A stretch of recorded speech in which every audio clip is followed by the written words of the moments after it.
Thank you very much, members and residents of the Chamber. I would like to welcome you all to the meeting of Basildon Borough Council. I'm just going to go through the fire evacuation procedure.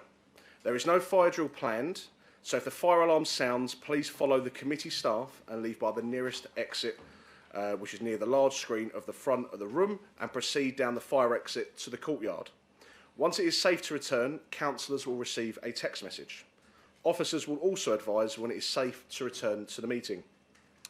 Just in regards to webcasting, we are recording this meeting this evening, so the webcast will be transmitted live on the website, live on the Council's YouTube channel, and will also be available on the Council's website. Generally, the public seating areas are not filmed. However, by entering St George's Suite and using the public seating area, you are consenting to being filmed and to the possible use of those images and sound recording for webcasting and training purposes. And no live streams tonight, please, folks. That'd be appreciated. General housekeeping. Before we begin this evening's meeting, I would like to remind members to engage respectfully with one another and to address your speeches to me as the Mayor. Before we begin this evening's meeting, I would like to remind... It's a repeat. Is it a repeat? Okay. I would also like to add that in addition to our residents, I'm sure those appointed by the government to undertake a review of the governance procedures will be watching online.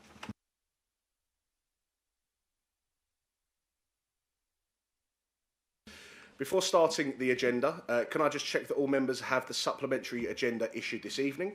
There are 2 urgent items which I've permitted onto the agenda, and I propose to vary the order of business to ensure those items are dealt with as a priority. They are, number 1, announcement and motion relating to the best value notice received from the Ministry, and an announcement and motion to appoint an interim head of paid service. So before we go anywhere, we're going to be asking for apologies for absence. I have received apologies from Councillor Houghton, Councillor Baker, and Councillor Turner. Perfect. Are there any other apologies for absence? Councillor Smith. Councillor Larkin. Thank you very much, Councillor Smith. Councillor Brockman. Councillor Aldridge, thank you. Thank you so much. If we don't have any more apologies for absence, which doesn't look like we do, we now move on to declarations of interest. Are there any declarations of interest to be made by members? I will take Essex County Council on block, so if those can raise their hands. Taken. Perfect, thank you very much. Any other declarations of interest? No. So we now move on to the minutes. Do I have your agreement that the minutes of the council meeting held on the 18th of June are true and a correct record? Thank you very much. That has been passed.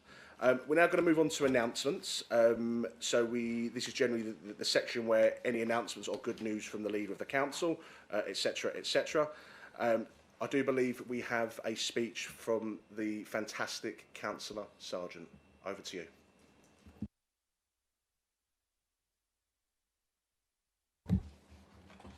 Thank you, Mr. Mayor. It is with sadness that I pay tribute to Anne Widdicombe, a lady who devoted most of her life to public service and had so much more to give until her brutal death last week. Anne was a real character, a distinguished lady who always spoke her mind. Not everyone agreed with her views, but nobody could question her strength of conviction, her willingness to speak plainly, and her determination to stand up for what she believed in. We were proud of her time spent as a member of the Conservative Party.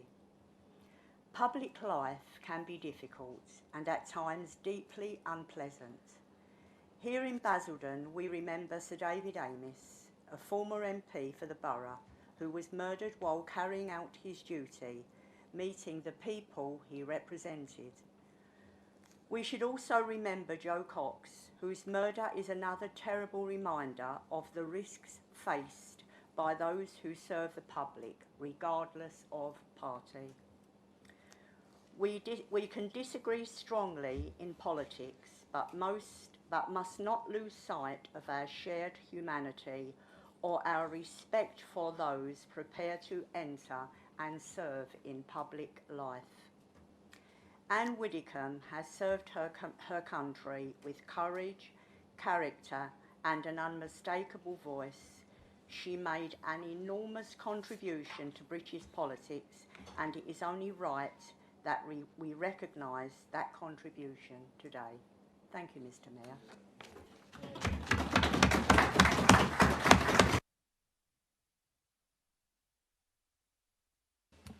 Thank you very much, Councillor Sargent. That was a heartwarming speech, and I'm sure all members and residents across the chamber today would like to join us in a 1 minute silence, which I hope all will observe in that silence. So I encourage all residents and members to rise today. Thank you.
Do we have any further announcements from the Cabinet or any chairman?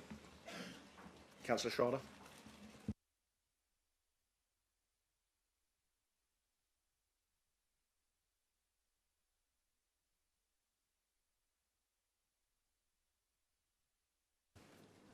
Thank you very much, Mr. Mayor. I have an announcement on our draft local plan, or rather, I should say, the government's draft local plan. As members will be aware, the previous Labour administration had a draft plan poised to go to Regulation 19, the consultation, prior to the election. This administration inherited that plan, and an item was due to go to Cabinet on Thursday, with a view of sending it to full council in September, so all 42 members of this council could have a say, debate the implications and the impact upon our borough, and take a democratic decision. Unfortunately, I must inform members that this afternoon we received notification from the Housing Minister that the Labour government has decided to force the council's hand. They can't be bothered to wait for the Cabinet meeting, much less full council, and are forcing us to submit the draft local plan to Regulation 19 now. The Minister's letter makes for interesting reading, and I would encourage members to do so.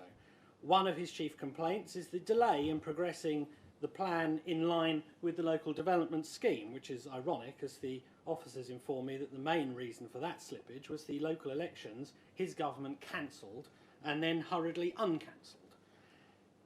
Clearly aggrieved by the change in administration, the Minister expresses his annoyance that we've dared to oppose the government's standard methodology and resisted the wildly inflated housing targets they're seeking to impose on us in the name of meeting their arbitrary ambition to build 1.5 million homes. He's clearly frustrated by our determination to protect green spaces and defend the green belt, and our tedious insistence that development be accompanied by infrastructure first. The letter indulges in all the usual scare tactics around speculative development and the supposed benefits of having a local plan, in an effort to beguile us into glibly conceding and accepting their lousy housing targets. They want us to simply roll over and take the punishment being meted out to us because of the failure of Sir Sadiq Khan to meet his targets in London. Look, I'll hand it to her. Angela Rayner certainly didn't waste any time. No sooner were her feet back under the table at the ministry, she's sent out the clearest possible signal of her total contempt for local government and local democracy. or maybe she just got wind of the rumours that the Labour group were not going to support it either. But maybe we should be thanking Ms Rayner for at least having the decency to stop lying to us and pretending we ever really had a say on any of this. In that sense, I welcome the dropping of this pretence that the government had any intention of letting this be decided locally. It's now out in the open. The government always intended to force its plans through. They want it on the books by Christmas, and that's what they're determined to get. So Regulation 19 will now need to commence no later than August 10th and will run for 6 weeks, with the aim of submitting it to the Planning Inspectorate by December 31st. They want 28,000 homes. Imagine how much stamp duty that will bring in. That would be nice, wouldn't it? I wish to make it abundantly clear. This is not my plan. I've had almost no hand in it. It's substantially Labour's plan.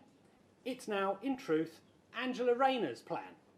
I'll make no effort to promote it or endorse it. Indeed, I plan to do all I can to support my constituents, as I'm sure other members across the chamber will do as well, in engaging with Regulation 19 and opposing this plan's adoption. I'm clear the draft plan is a bad plan. As we'll discuss later, a plan for 28,000 homes across this borough that we neither need nor have capacity to accommodate is a plan to catastrophically overdevelop our area, and I will oppose it with every fibre of my being. Thank you, sir.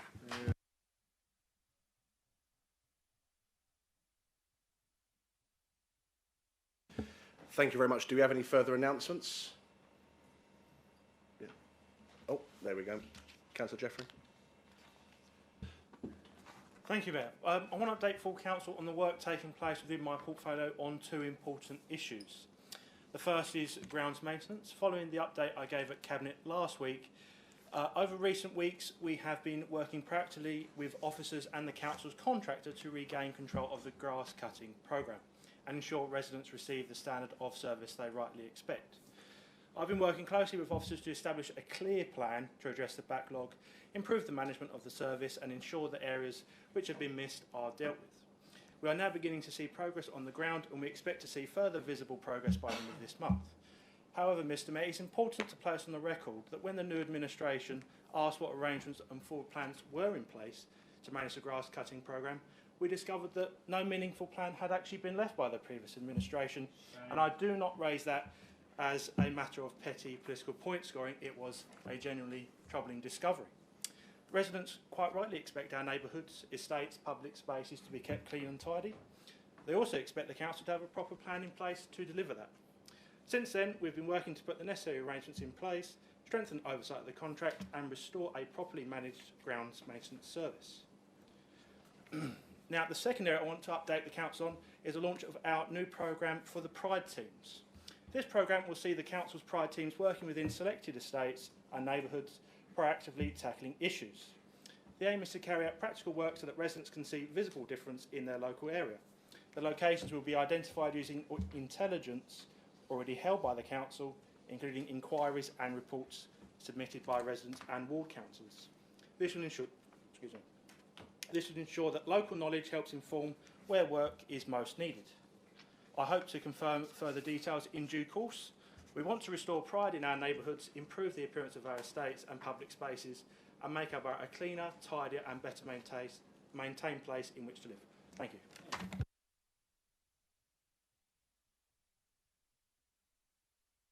Thank you very much, Councillor Jeffrey. Councillor Sargent.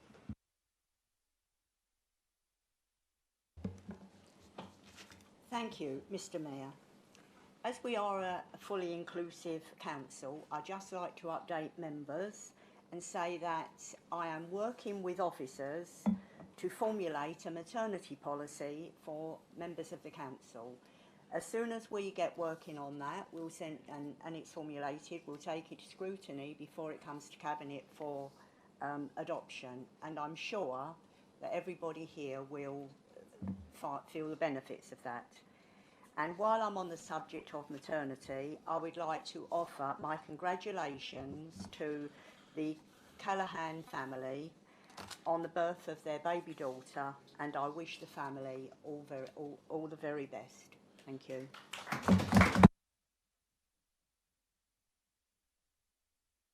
Thank you very much, Councillor Sargent. Councillor Abraham. Thank you, Mr. Mayor.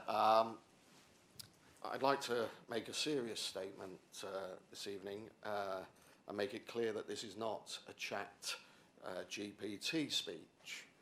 Although I'm reading it as I don't want to miss out any points.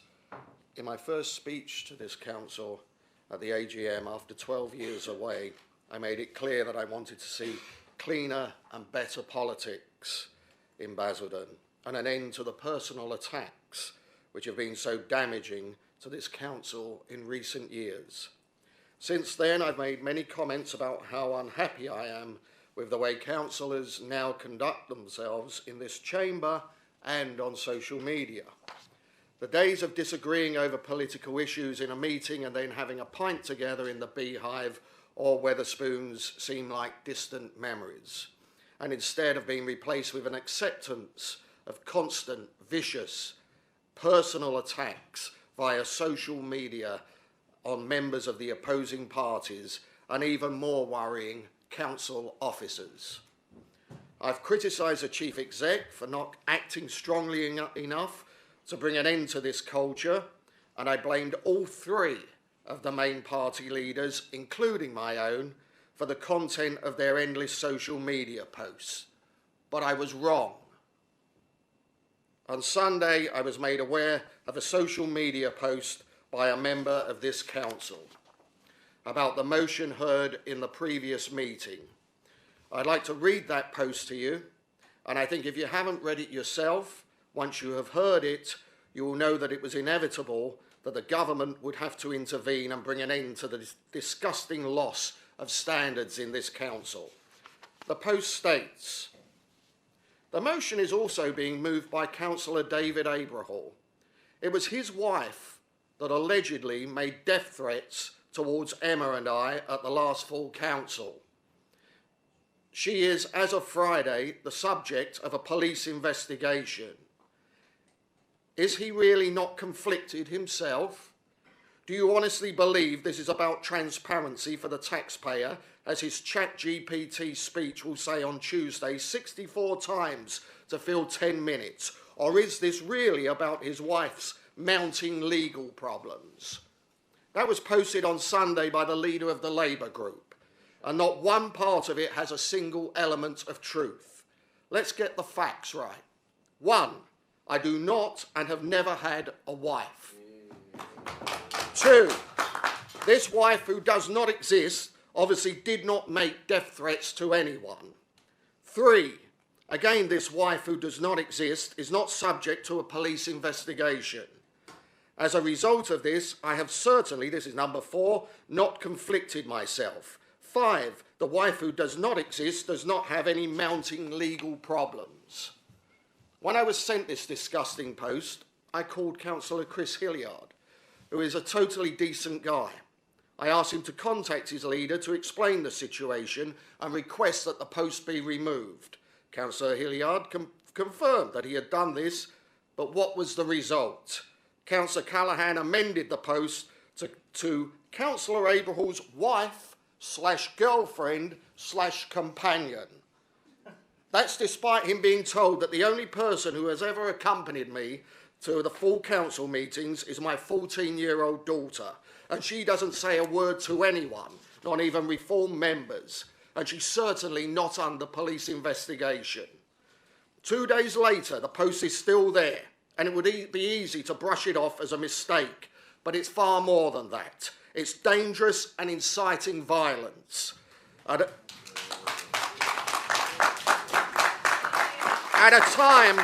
a time when the safety of politicians at all levels is under great scrutiny, it would not be unreasonable.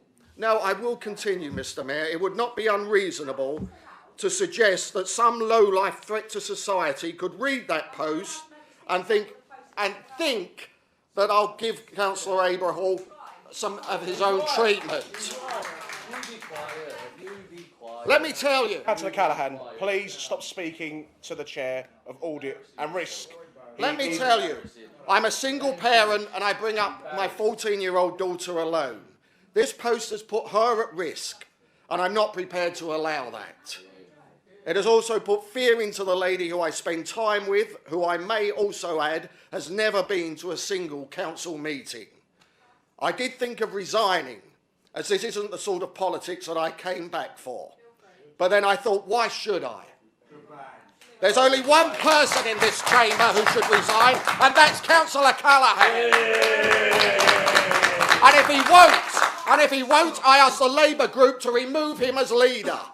Without him, this council could function without the constant vicious attacks, lies and hatred. The Labour group is made up of some decent people, and without him, all parties could work together on issues that unite us and disagree without vile attacks on other matters. Now, if the death threat was made by anyone to Councillors Gavin and Emma Callaghan, this is an extremely serious matter and a full investigation needs to take place. However, whoever made those threats had absolutely nothing to do with me. Councillor Callaghan has had plenty of time to remove the post and make an apology. But he hasn't and won't, because he's not a big enough person to admit when he's wrong. Instead, he continues these games, and games are fine until they become dangerous, and that's what's going on here. Point of order, Mayor. Mr. Mayor, something has to change, and change now. What's your point of order, Councillor Ball? This will be 23A. interesting. 23A. Noted. Councillor Abraham, you may continue.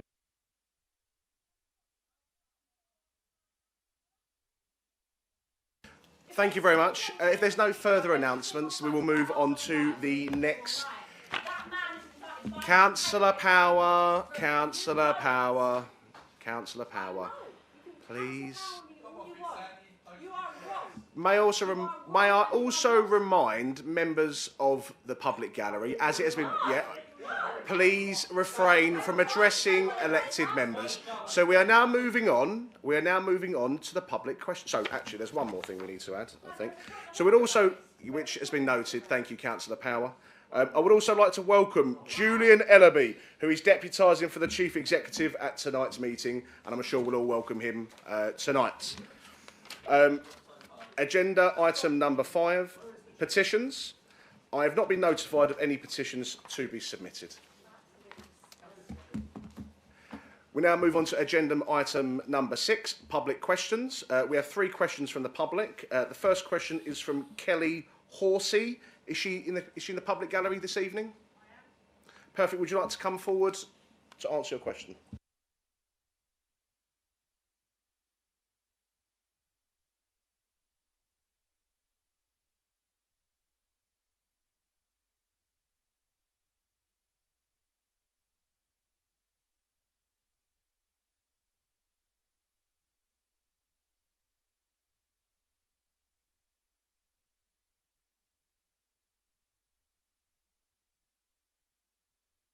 Councillor Power, you do not address the Mayor as disgusting, so therefore I am putting I'm going to put forward. No. First of all, okay, you said it in my direction, so therefore, okay, I'm giving you a pre-warning to 23A, and we will move through. Yes, we do. Thank you. So we'll now move. We will now move to the public question time.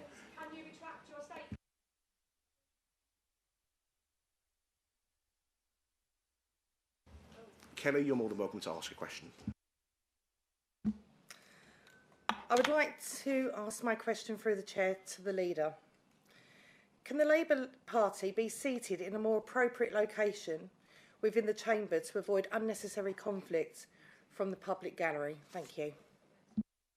Councillor Barnes, would you like to respond, or would you like to put it in writing?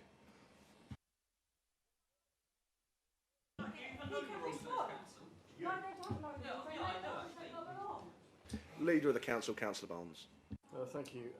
Thank you for the question. I'm not sure whether it's a question that's around protecting the public from the Labour group or the other way round, but in any event, it was discussed at the General Purposes Committee and the Mayor has made his position clear.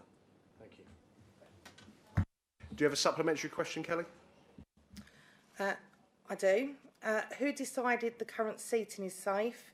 And if something happens again, who takes responsibility? Thank you. Councillor Barnes, would you like to respond?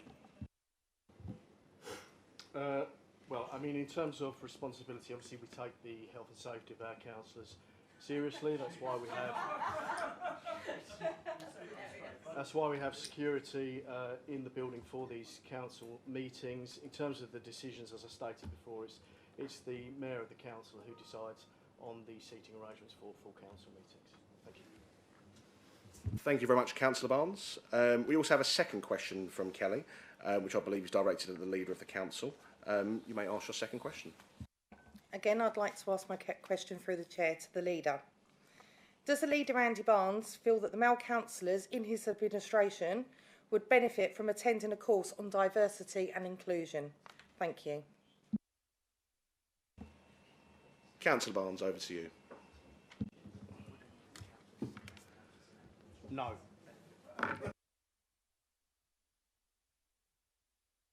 Thank you very much for the very succinct answer. Kelly, would you like to ask your supplementary question? I certainly would. Again, I'd like to ask my question through the chair to the leader. So do you think these comments were acceptable? Joking about women councillors becoming prostitutes, discrimination against a pregnant councillor, and your own remarks about autism training being DEI nonsense. Thank you. Councillor Barnes, over to you. Thank you. I mean, you're referring to an off-colour remark which was made by one of my councillors in response to a question that wasn't asked in good faith. The councillor concerned apologised straight away, and as far as I'm concerned, that's the end of the matter. Similarly, the comments that I made when I realised they called offence, I apologised. I didn't, and nor did the councillor that this question refers to. They didn't, for example, shout the F word across the chamber for everyone to hear and then deny it happened, despite it clearly being caught on video. If he'd done that, I think we might have more of a problem. Thank you.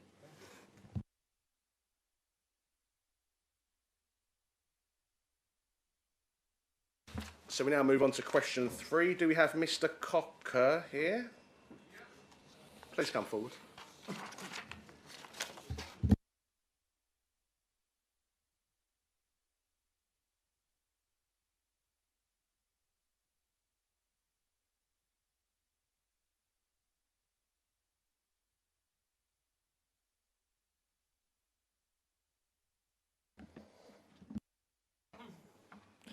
Okay, I'd like to ask this question through the chair to Chancellor Andy Barnes. Does Basildon Borough Council have any guidance or policy on councillors receiving income from monetised social media content relating to councillors' business, and if not, will it consider introducing one to ensure transparency and maintain public confidence? Councillor Barnes. Thank you again for the question. This was discussed at the recent General Purposes Committee and is one of the issues that will be covered in the upcoming Council social media policy. Councillors are required to declare any such earnings on their register of interests, and I would urge any councillor who is monetising social media to ensure that their register of interests is up to date. Thank you very much, Mr. Cocker. I was getting there. Supplementary question? Can Councillor Andy Barnes confirm if Councillor Sam Janae left the room for a DPI or if it was a pee break for that meeting? Mr. Cocker, okay, when we ask questions of the council, it is not to impugn members. I've made it very clear in that general purposes meeting that I do not receive any remuneration for social media. So therefore, I do not believe that question is appropriate. So therefore, thank you very much for your supplementary. No, we will now move on. I want a response. We will now move on.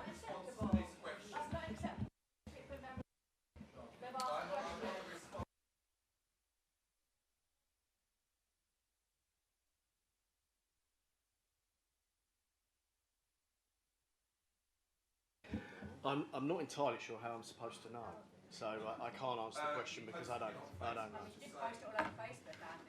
You posted it on Facebook.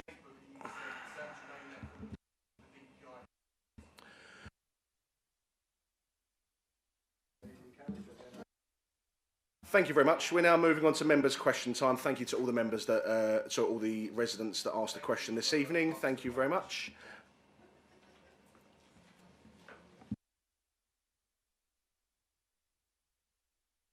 So we're now moving on to members' question time. So there is 7 questions submitted by members of the council, 2 of which have been published in the addendum and of which have been circulated to members and published on the council's website.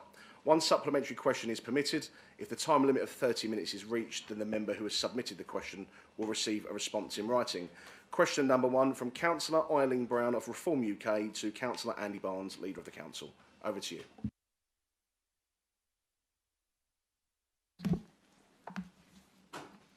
Right. Can the Leader of the Council please confirm for residents in the chamber and those watching at home the Council's actual position on funding and support for victims of domestic abuse? Thank you very much, Councillor Brown. Councillor Barnes. Yeah, thank you, Councillor Brown, for the question. Basildon Borough Council operates its own in-house domestic abuse service, the Basildon Domestic Abuse Team, which is staffed by 3 qualified independent domestic violence advocates. The team provides specialist support and assistance to individuals experiencing domestic abuse who approach the council for help. It was established in 2017. The service is well embedded within the local support network and is widely recognised by both statutory and voluntary sector partners.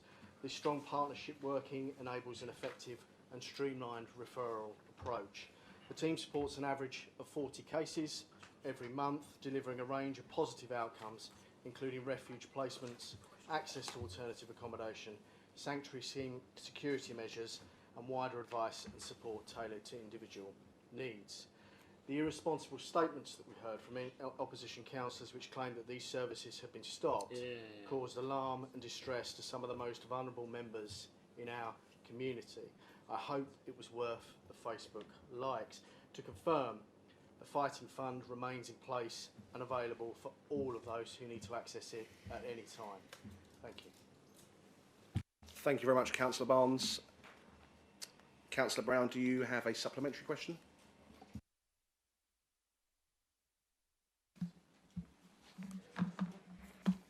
Given the inaccurate claims made by the previous administration about this funding, can the Leader reassure victims that support remains available and that residents can rely on official council information rather than political scaremongering? Very good question, Councillor Brown. Councillor Barnes? Yeah, I'm happy to give that assurance, and I would always urge residents to look for the council's official press releases to ensure that the information they're getting is accurate. To re-emphasise, the service is still there. If any resident feels that they need to call upon it, they can do so. I met with members of the service this week, and I can confirm they're doing an absolutely fantastic job, and it's really good to see. And I am pleased that it remains in place under this administration, and I'm sure it will continue to do so under future administrations as well. Thank you. Thank you very much, Councillor Barnes. We move on to question number 2 from Councillor Stephen Swaby to Councillor Andy Barnes, Leader of the Council. Over to you, Councillor Swaby. Thank you, Mr Mayor. Councillor Barnes, given the Council's external auditors have noted concerns of significant weakness in the governance, procurement and finance, can the Leader outline what steps the administration is taking to strengthen transparency, improve oversight and ensure any matters requiring investigation are dealt with appropriately? Thank you very much, Councillor Swaby. Councillor Barnes? Up and down like a yo-yo. Yes, I can. The administration recognises the serious concerns raised by the Council's external auditors and obviously reinforced by the recent Best Value notice. Many of these issues developed under the previous administration, but the responsibility for putting them right now rests with us. We take that responsibility seriously and are already strengthening transparency, governance and financial oversight across the Council. Following the recent Council motion, we are reducing the threshold for publishing expenditure information to £250. We are also developing a transparency charter which will establish clear standards for open reporting and ensure that information is redacted only where it is necessary and legally justified. In addition, we are exploring the publication of cumulative expenditure with individual suppliers, giving members and residents a clearer picture of the Council's spending and procurement activity. Financial reporting is also being strengthened. Our expanded quarterly monitoring reports will bring together revenue performance, savings delivery, reserves and the capital programme into a single comprehensive report. This will provide a much clearer view of the Council's financial position and allow for more effective scrutiny. The weaknesses identified through the annual governance statement are being addressed through detailed improvement plans with clear actions, named responsibilities and firm timescales. Progress will be monitored and reported openly. Where matters require further investigation, this will be dealt with properly through the appropriate legal and governance processes. The work is being led by the relevant professional officers and is progressing in 3 tranches. The SEMPRA governance review has been fully commissioned. The proposed financial investigation is with our legal team to finalise the contractual arrangements and further governance review, and a further governance review is well advanced, with new external providers selected and due to be appointed shortly. We inherited serious weaknesses in governance. I don't think there's any secret in that, procurement and financial management, but we will not ignore them, minimise them or seek to sweep them under the carpet. Our approach is simple: establish the facts, act on the findings and be open about the progress being made.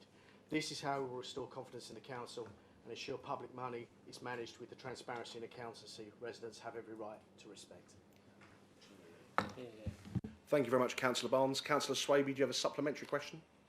I don't, Mr Mayor, but I'd just like to say we would support this and welcome the actions that are being taken and do everything we can. I mean, there are clear failings as it stands from what we're seeing at the moment, and we welcome any transparency that we can see. Thank you.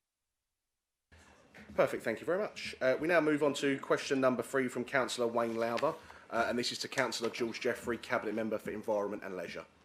Councillor Lowther. Thank you, Mr Mayor. Councillor Jeffrey, residents regularly raise concerns about grass cutting, hedge maintenance and the general appearance of our borough. Can the Cabinet Member outline the administration's plan for improving the public realm over the coming months and reassure residents that these issues are being actively addressed? Councillor Jeffrey. Thank you, Mr Mayor. The Council is progressing plans to bring the grounds maintenance service back into the Council from autumn of 2026. However, in the interim, I'm working with officers to ensure that the incumbent contractor fulfils their grass cutting requirements. And as I mentioned in my statement, we are working on a new programme to help improve the cleanliness and appearance of our estates across the borough. Thank you. Councillor Lowther, do you have a supplementary? I do, thank you, Mr Mayor. I welcome that decision, Councillor Jeffrey, but how will the Council measure success, verify that works have been completed to the required standard and ensure maintenance improves consistently across the borough? Councillor Jeffrey. See, I like that question. I think what we should start with first is that upon entering office, I'd ask about something called a summer prune. And it was all with a fanfare, and we had a task and finish group, which Councillor Mordecai was on, only to find out no money. So we are working with the prior teams to try and bring back some cleanliness to our estates. The previous administration liked to talk it, but we're delivering. So just on the key points of how we would do it, we are looking at, when we go through the estates, making sure there is photographs so that people can actually see it, and obviously we'll be publicising it. And what we will be looking at is photographs and tracking it through the council inquiry system. So if a council raises it, we can go through that process. And if anything else is caught up in, say, a county council highways asset, we're making sure that that's tracked so we can make the borough worthwhile from a county perspective as well. Thank you. Thank you very much, Councillor Jeffrey. We move on to question number 4 from Councillor Darren Gardner to Councillor Terry Sargent, Cabinet Member for Health and Inclusion. Thank you, Mr Mayor. Can the Cabinet Member outline how Basildon Borough Council is working with Essex County Council to support children and families with SEND, including the forums, partnerships and incentives through which the Council is ensuring local families have their voice heard? Thank you. Councillor Sargent. Thank you, Mr Mayor, and thank you for your question, Councillor Gardner. Essex County Council has recently published a 100-day SEND improvement plan, which includes a commitment to create more opportunities for parents, carers to share their experiences, alongside action to address the backlog of education, health and care needs. Assessments and improve outcomes for children, young people and families. As a key system partner, we at the Borough Council is fully supporting this commitment. I'm particularly pleased that Basildon Borough Council is co-hosting a SEND Parent and Carer Forum with Essex County Council on the 29th of July at Wat Tyler Park. It's a wonderful venue and a very appropriate setting, bringing families, practitioners and partners together. My thanks go to Councillor Sam Genet and his officers at Essex County Council for their work in organising the event, and to our own officers at Basildon for providing the venue and supporting its delivery. Listening to families is central to driving SEND improvements. This forum will give Basildon parents and carers the opportunity to share their experiences of the SEND system directly with both councils, helping us to understand what's working well, where challenges remain, and how we can work together to improve services. Although SEND is led by Essex County Council, improving outcomes for children and young people with additional needs requires all organisations to work together. This joint event demonstrates that commitment. The programme brings together a range of advice, support and engagement opportunities, helping us to identify needs, build on our collective strengths and continue working towards solutions that make a real difference for children, parents and carers. I very much look forward to meeting families at the event next week, hearing their views firsthand and ensuring that their lived experience helps shape SEND improvements across Basildon and Essex. Thank you very much, Councillor Sargent. We'll move over to, do you have a supplementary question, Councillor Gardner? I would like to also say thank you very much to Basildon Council for their engagement on the SEND forums as well. I can confirm we've got over 40 families so far that have signed up to come to that event, and I thank Councillor Sargent for being so welcoming through Basildon Council, so thank you very much. Councillor Gardner? Thank you, Mr Mayor. Can the Cabinet Member also confirm whether Basildon Council will actively promote these opportunities so families know where to go for help? Thank you.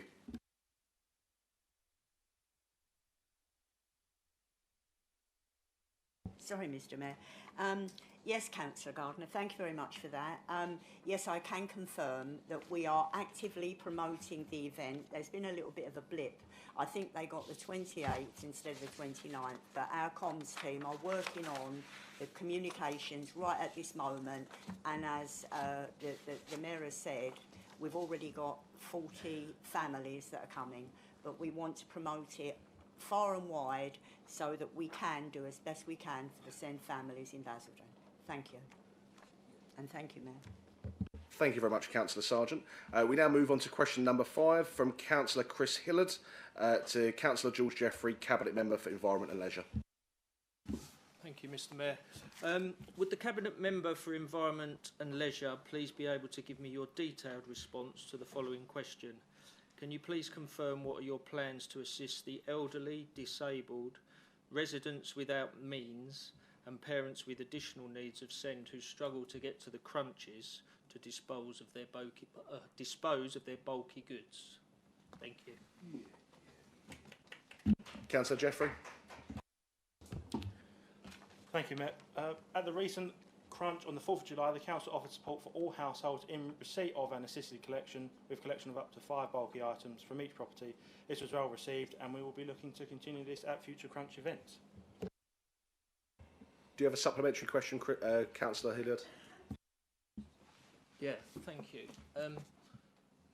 Just listening to that response there, I wasn't aware of that with regards to the 5, unless that's me being ignorant.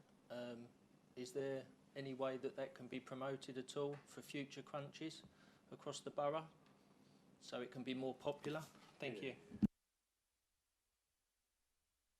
Councillor Jeffrey. Thanks, Mayor. We'll certainly keep it under consideration. Thank you. So we now move on to question number 6 from Councillor Kerry Smith to Councillor Jeffrey, Cabinet Member for Environment and Leisure. Over to you. Thank you, Mr. Mayor. Why have the Pride teams been stopped from herbicide spraying the walkways of the Vange Hill Drive estate instead the Pride teams have been sent north of the A127 to trim vegetation? And in addition to that question, if you disbelieve this, I have this all in an email from an officer. Councillor Jeffrey. Thanks, Mayor. I'd love to see that email from the officer so they can forward it on. I'd love to see it, and I can take that back with my officers. Just to let Councillor Smith know, as a county member, you might want to talk to the county council about spraying some herbicide on the pavements. As he'll know, the vast majority of herbicide application across the borough is undertaken by Essex County Council on highways land.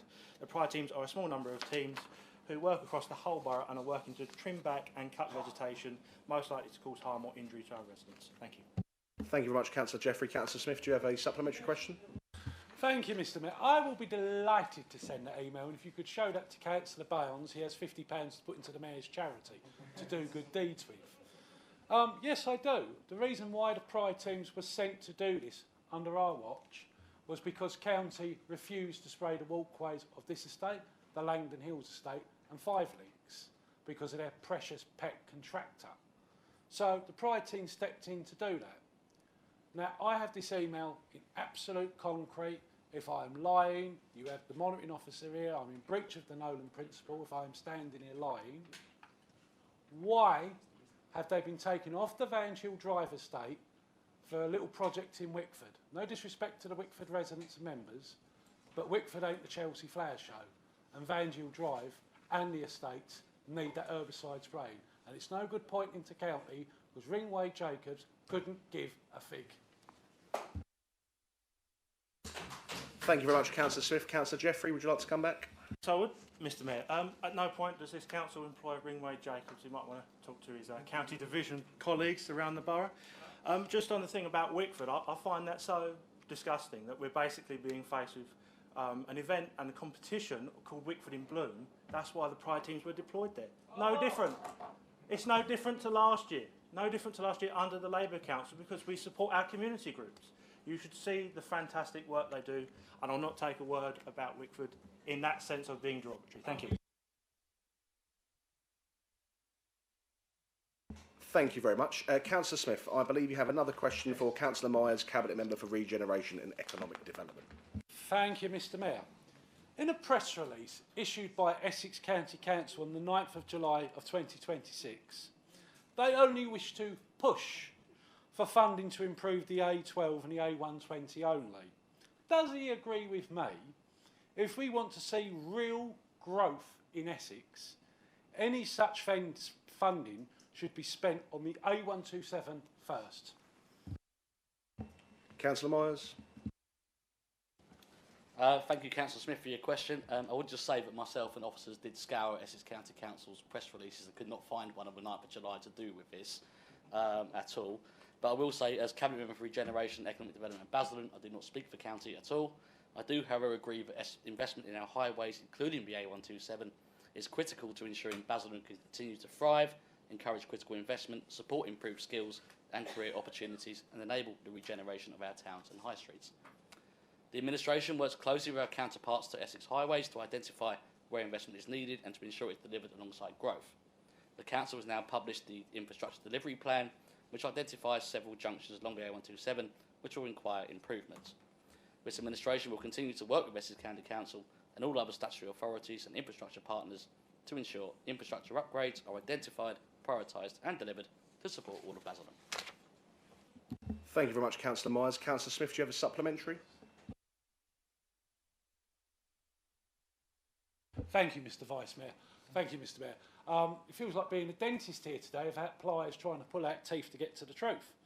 The reason for asking this question, I will always, like I hope most members here, speak up for Basildon first, because for the new MP for Clacton, Lord Bimface, getting up to Clacton is not my concern. What my concern is, as we've heard from Councillor Schrader tonight, where the government is now going to step in with their jackboots to get this local plan done, this land along the A127 could be swallowed up for housing developments unless we make that argument now that the A127 is past its sell-by date and stop the house builders along the A127. It was discussed in the 90s of a bypass road, and if that land for the bypass road is built on, the A127 is going to be worse than Tower Hill at rush hour. So I'll ask you again through the chair to the Mayor, will you as the Cabinet Member for Regeneration push to get the A127 as the main road in Essex to be targeted first from central government funding to make sure the A127 isn't a perpetual car park at rush hour? Thank you, Mr Mayor. Councillor Myers, would you like to come back on that? Thank you, Mr Mayor. Thank you, Councillor Smith, for your supplementary question. Yes, now, when Essex County Council was under Conservative administration, our colleagues at County submitted numerous funding bids to the Department for Transport Major Road Network funding. The proposed improvements included the realigning of the carriageway at the Fortune of War Junction, an additional eastbound lane created between the Halfway House and Dunton junctions, improvements to the walking and cycling routes along the A127 between the Halfway House and Fortune of War junctions, a new walking and cycling route between the Fortune of War Junction and Basildon Town Centre, and upgrades to bus stops along that entire corridor. Thank you very much, Councillor Myers. That is member question time over. We're now moving on to agenda item number 8, which is political assistance. Councillor Barnes, you have 10 minutes to move the recommendations. Thank you, Mr Mayor. We all heard my first speech, so let's clear up some of the nonsense that's been spread about this proposal. First, it will cost nowhere near the figures that I've seen bandied about. The figure seems to go up every day by £20,000 or £30,000, and the figures that are being misquoted, frankly, represent an absolute maximum theoretical cost if every political assistant were appointed at the highest possible salary band, and there's no intention whatsoever to do that. There never was any intention whatsoever to do that. And let us compare what we are doing with what happened under the previous administration. With on costs, between £110,000 and £120,000 was being spent on a single head of the office of the leader. Under this proposal, there will be 2 political assistants because the Labour group have already indicated that they will not appoint one. The combined cost of these 2 posts will be less than the cost of that one member of staff was under the previous Labour administration. This is the reality. 2 clearly defined, politically restricted posts costing less than a single post maintained by the previous administration. We are already speaking to the executive directors about how these political assistants will fit into the organisation and how, more importantly, they can take pressure off of council officers. At present, Mr Mayor, officers are being overwhelmed by politically motivated requests, repeated freedom of information requests, endless emails and complaints about comments made by individual councillors, often without anybody bothering to speak to the councillors concerned first. Political assistants will help take that noise out of the system. They will deal with legitimate political research and administrative work, allowing professional officers to concentrate on their jobs, which is running council services. No wonder, Mr Mayor, that Labour don't want them, because they want this council to fail and oppose political assistance precisely because they will help ensure that it won't. We inherited a council in a complete mess. There was a highly paid head of the office of the leader carrying out work that appeared to be clearly political, but without being employed in a clearly political role.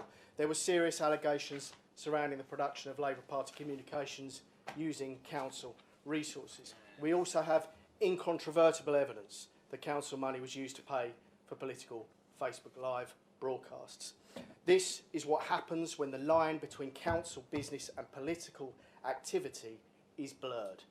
This is what happens when arrangements are hidden away instead of being brought out into the open. Yes, we will take some criticism for this decision, but I would rather take criticism for being honest and transparent than bring political operatives into this council through the back door, as happened under the previous administration. That is not how we will operate. We will have 2 political assistants, one supporting the Conservative and one supporting the Reform group. That is it. Everyone will know who they are. Everyone will understand their role. their political status will be clear and the decision will have been taken openly by this council. Nobody voted to create a head of the office of the leader. Nobody voted for a head of communications who was allegedly producing political material, and nobody voted to spend £9,700 of council money with a company owned by the husband of a cabinet member. This proposal is different. It's been presented openly, debated openly, and more importantly, voted upon openly. When we take into account the removal of the head of the office of the leader and the pay increase that members of the administration have foregone, this proposal will actually save money. And yes, Mr Mayor, some of that money will pay for the tea and biscuits for councillors attending meetings late into the evening. Members are often here until 11:30 at night, and I make no apology for providing them with a cup of tea and a biscuit while they carry out their public duties. Just because some members appear determined to be miserable doesn't mean everyone else has to join. And the serious point is this: political activity should be carried out by people employed in clearly political roles. Professional council officers should be allowed to concentrate on delivering services for our residents. There will be no political operatives hidden behind vague job titles. No political work quietly passed to council officers. No uncertainty about who is employed, who they support, or what they are there to do. And that transparency matters because it protects officers, it strengthens accountability, and it helps this council operate more professionally and effectively. We inherited an authority where the lines have become blurred and the organisation was struggling. Our job is to restore those boundaries, take unnecessary political pressure off of officers, and build a council that is properly run, financially responsible, and focused on delivering for residents. This proposal is not simply about appointing 2 political assistants. It is about changing how this council operates. Clearer roles, greater transparency, and better decision making. And that is how we rebuild confidence in this authority. That's how we create a better run council. And that is what this administration is determined to deliver. Thank you, Mr Mayor.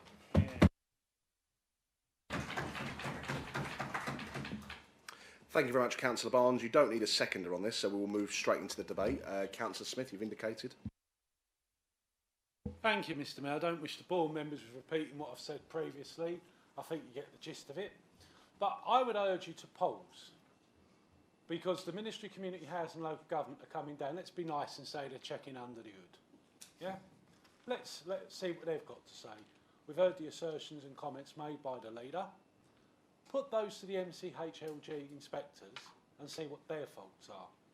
Because if almost a third of the councils either refusing it or not qualified, and we'd refuse it quite happily, because we can do our own casework, we just open these rotten, cheap, nasty laptops, or I wouldn't call them cheap, but nasty laptops, tap in council inquiries, type down the resident's problem, you send it. Why do I want an assistant to do my lacking? I can do that myself.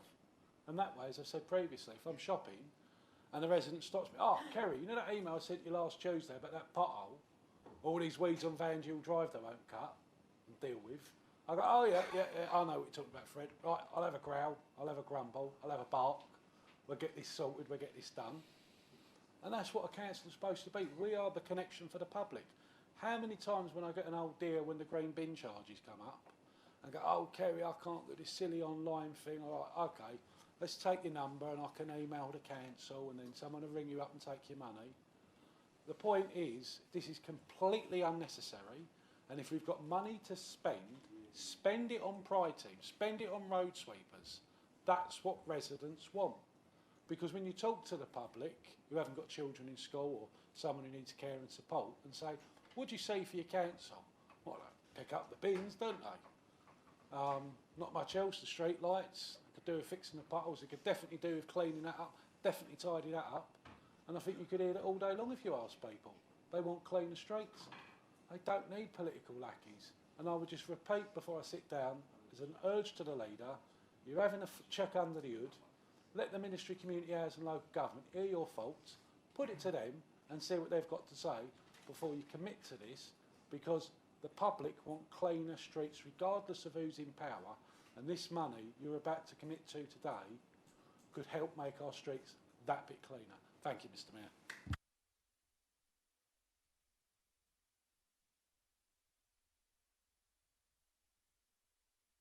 Councillor Ball. Thank you, Mr Mayor. We in the Wickford Independents will not be supporting this, as it will be extra costs to the council for political clerks, assistants. We could add to the cost by joining up with the other independent group, but don't worry, we aren't going to do that, Kerry. I hope we get the support of Reform UK members on this, as they are elected on cutting unnecessary costs and expenditure. Thank you. Point of order, please. Oh, sorry, Councillor Gardner. Point of order, please. 16.3. Ask that the question now be put. Perfect. No, that's ridiculous. That has to be voted on. That's ridiculous. No, that's ridiculous. We will take that. Give us. There's one more person that's indicated to speak, Councillor Gardner, so we'll allow him to speak, and then we will come back to that afterwards, if you don't mind. Do I have your permission to do so? Thank you so much, Councillor Callaghan. We have waited, haven't we, 2 months for a policy out of this administration, and here it is. It's not about regeneration, it's not about housing, it's not about street cleaning, it's about political lackeys. The report in front of us tonight is wrong. I repeat, and I will say it clearly. Councillors Brockman, Smith and myself did not at any point ask for political assistance to be formed. This is solely a request of the leader of Reform UK and the leader of the Conservative group. Let me also put on record as a correction. I did not have a head of leader's office. I wish I did. I spent 2 years trying to get one. What we had was a public affairs manager, and let me tell you and put it on record, he was a bloody good one. And what that man did for this council, getting £40 million of Pride in Place money for this council, getting £11 million for the Chapelgate development to be delivered, getting us on the LGR devolution priority programme. He was doing the job of promoting this council and promoting Basildon in Westminster, which is exactly what we needed when we came into office, and it paid dividends time and time again. Let me also say that what we've heard so far tonight and what we've heard in the committee and the previous full council, we've heard arguments that apparently the leader is giving up capacity in his office, but of course he's not, and we now know that he has a PA who formerly worked for a Conservative Prime Minister. We have been told that MHCLG and the LGA demanded that we came forward and that we had political assistance. The Chief Executive confirmed that Councillor Genet was misleading when he said that we were being directed to do it. Councillor Callaghan, we please. Councillor Callaghan. The previous Chief Executive was not dialed in on those conversations, so we will not take that as a matter of fact. You may... Councillor Power, so we've already warned you. We will now allow Councillor Callaghan to finish, but please do not impugn members. Thank you. So the argument that we're now supposed to believe is that the Chief Executive of the Council was not actually told, he was the only one not to be told, by MHCLG and the LGA that we were being directed to spend £200,000 on political assistance. If you believe that, you will believe anything. The third thing that we were told is that this was going to deliver a saving. Now, I think this is a very interesting point, because you can't stand up here tonight and say, well, Labour have said they're not going to do it and therefore we're banking the saving. You have to make that money available. That money has to be budgeted for, because if Councillor Abraham gets his way, and I'm not the leader of the Labour group, somebody else comes in and decides they're going to take it, that money has to be made available. The second thing that I would say on this point is that this is now the third attempt that officers have had at writing a report, and we have not seen the financial implications properly thought through. What is in this report tonight is an indication that in order to pay for this, there is going to be a restructure of the governance team. I remind Council that in the same week that we were placed in government intervention for a problem with this council's governance, we are now being told that apparently we are going to pay for it by cutting the governance team. Again, does anybody really think that that is a good idea? This is an unfunded, uncosted commitment that Reform UK's leader wants the council to go forward with tonight. I'll come back to the money in just a moment. We're told that this person is going to, or these people will be handling speeches, business and appointments. But at the same time, I learned today when I look at Basildon Council's website that we're out for a new PA for the Mayor and the Deputy Mayor of the Council as well. So we're now doubling the amount of support that's going to be given to the Mayor and the Deputy Mayor as well. The truth is this, and this is what they don't have the minerals to put into a report. The area committees had a budget of £500,000. £300,000 of that, the majority of that money, was money that was spent by the 6 area committees on charities and good causes. There was £225,000 of that spent on core services such as the Pride teams and on the crunches. We learned from the published Cabinet agenda tonight that there is £100,000 now going to be made available to charities and good causes for debate on Thursday. So that's £325,000. That means that there is £175,000 of money that would have been available to charities and good causes that is currently unaccounted for. You are trying to pull the wool over the public's eyes. You are using the money for the charities and good causes to redistribute it to hiring political lackeys to come here and to do your job. And I'm going to bring a motion to the next full council meeting. The money that would be set aside for the Labour political assistant this year and next year, if you can find the money next year, the money that would be set aside for the Labour political assistants, we will ring fence that to bring a full proper taxi rank service to Car Park 2 with full lighting, full CCTV to give our taxi drivers and our residents using our town centre exactly what they deserve. Because on these benches, we actually care about what the residents want, not on political lackeys. And I say this in conclusion to Councillor Barnes and to Councillor Genet. There are some things that you do as a councillor, there are some decisions that you take as a councillor that the public just do not forget. This is going to be one of them.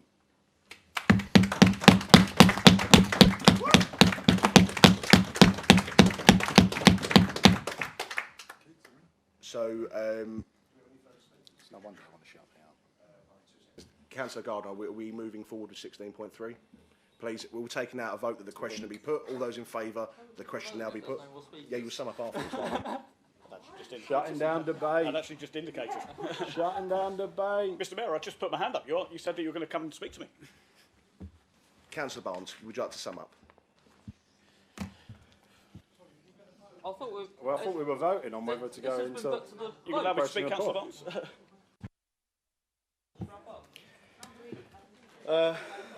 Thank you. Are you putting the question on whether it's to be put? Because there's further speakers on this item. For clarity, I'm summing up. Could you turn your mic off, please? Is there no... Mr. Mayor.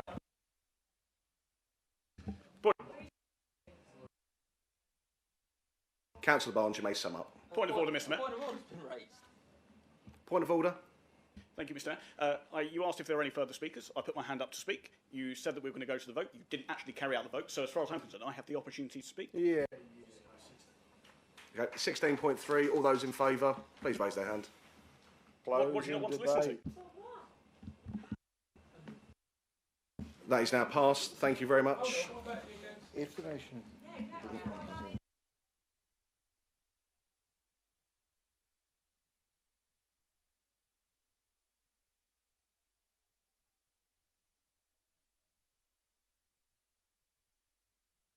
So, yes, I was correct in the procedure. Councillor, so we've agreed 16.3. Yes, it is. The Constitution says so. Councillor Barnes, you may move the summing up and then we'll move the vote afterwards that the question now be put.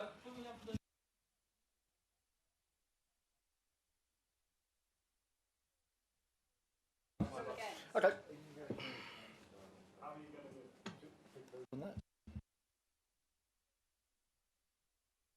Do we have the votes? Can we have the votes against 16.3? Those in favour, please. Oh, okay, right. We'll start again with the vote in favour of moving the question now be put. Thank you.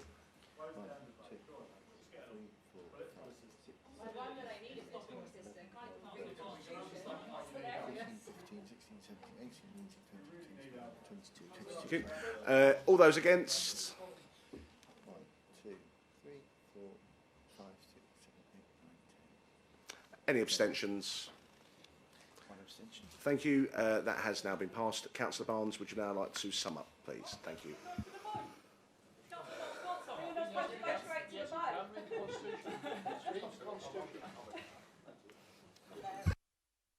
Thank you very much.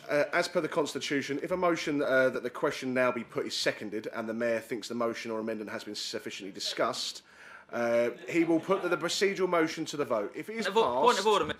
Please do not... Clarify. I did. As...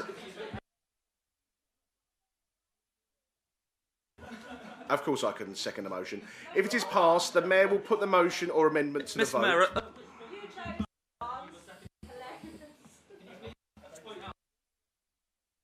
seconding the motion. I've clarified that I've seconded the motion. I'm just reading out the Constitution for you because clearly there is some... well, clearly you don't understand it yourself. However, if the successful motion that the question now be put is related to the original motion, the Mayor will give the mover of the original motion the right of reply before putting his motion to the vote. Councillor Barnes, you may proceed. Thank you, Mr. Mayor, and it's nice to see someone understands the Constitution. I mean, just as a general point, we have obviously new councillors on this council, people that are relatively inexperienced. I have to say, I don't think sort of openly mocking, laughing, taunting people that, you know, because they don't understand maybe the absolute intricacies of the Constitution is a great look, and I invite people to reflect upon it. I'll take Councillor Smith first. He talks about the ministry and their view on it. Yes, we've discussed, this has been discussed with the ministry, it's been discussed also with the LGA. All parties seem to feel that this is a positive move. And to clarify, these guys are not there to do casework. That was never their purpose. They're there to act as a liaison between the political and the officer side, and they're there to take that political element that is currently in danger of overwhelming the officer corps away, because they will be able to absorb that political noise. And I have to say to Councillor Smith, I'm curious as to why he didn't question the spend under the previous administration, if now suddenly he's had this road to Damascus conversion that it can all be spent on pride teams or whatever else they seem to come up with, because they seem to come up with something else that they want to spend it on every week. Councillor Ball mentions extra costs. Well, we've already established there isn't extra cost, and you know, that's just simply not the case.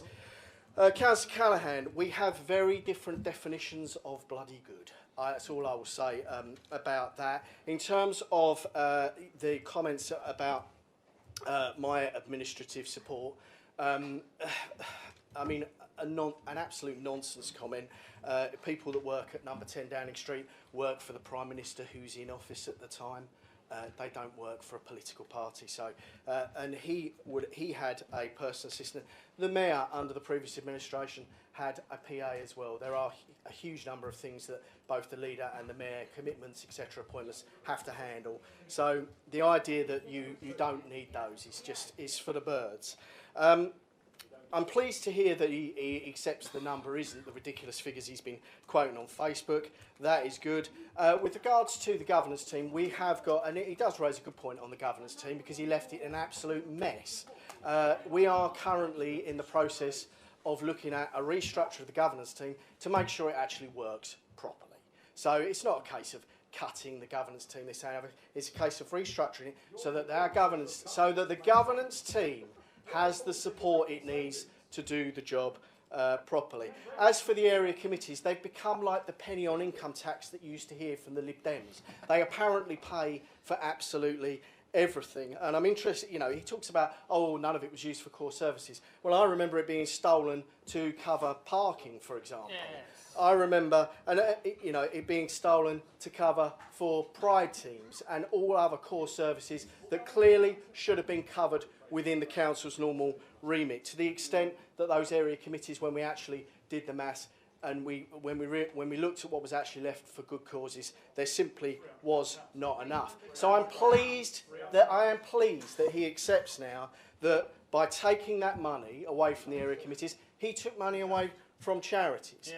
The fact of the matter is, Mr. Mayor, that we don't have to listen to this. They know as well as we do that this is the right move for the council. The reason why they oppose it is because they don't want this council to succeed. They don't want this administration to succeed.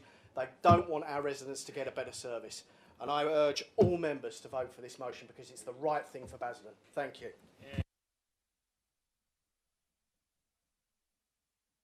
So we now move to the vote. All those in favour of agenda item number 8, please raise their hand.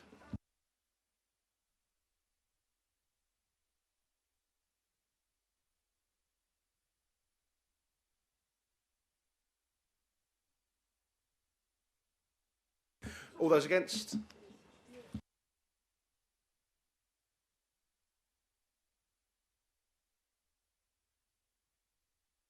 Any abstentions? Thank you very much. That motion has now been passed. Thank you very much for everyone for their contribution. We now move on to agenda. Sorry, Councillor Smith, do you have something to say? Ah, okay, perfect. Perfect, thank you. We now move on to agenda item number 9, civic arrangements for meetings of the council. I'm asking the vice chair of that committee, Councillor Barnes, to move the recommendations. You have 10 minutes, and you do not require a seconder. Thank you. Thank you, Mr. Mayor. I won't require 10 minutes for this one, as members can read the report. But the General Purposes Committee had a very useful and productive meeting recently, and I thank those members that bothered to attend. We considered a number of changes that could improve the way this council operates, including amendments to standing orders and changes to the council's civic arrangements. I recognise that the decision to stand when the mayor enters the chamber and the proposal to sing the national anthem at the end of meetings have not been universally welcomed. Nevertheless, if we are going to change this council's civic arrangements, it is important that those changes are properly considered and voted upon, and that is what this report allows us to do. Members are entitled to express their views and to vote against these proposals if they disagree with them, because that is how a democracy works. But once the council has reached a decision, I believe that every member has a responsibility to respect it. We do not always have to agree on every opinion expressed in this chamber. Members will inevitably disagree, sometimes strongly, but one of the major problems facing this council, however, has been a lack of respect that some members have shown towards each other. One councillor at our last meeting mocked the national anthem by singing it in an entirely inappropriate way. Point of order, Mr. Mayor, 23A.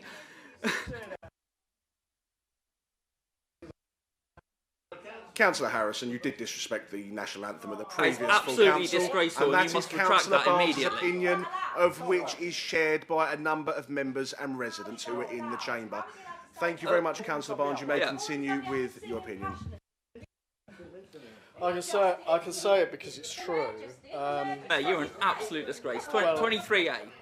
For your own Councillor Harrison, I will not be called a disgrace across this chamber. Maybe Oh, one needs to retract look your previous in the statement mirror. then. We're now going to move 23A, okay, for you. No, for you. Okay. Well, I've just requested a point of order for you, Mr. Mayor. Councillor Harrison, please raise your hand. 23A. Yeah. Yep.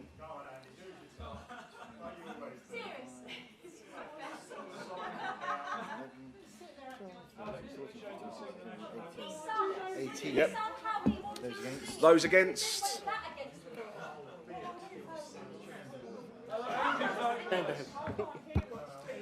I really hope abstentions? MHCLG are watching. I really do. Apologies, Councillor Brockman, for all of the shouting behind you. We're voting 23A for Councillor Harrison calling the mayor a disgrace. Okay, we're not going to have that. Thank you. So would you like to vote for? Point of order, Mr. Mayor.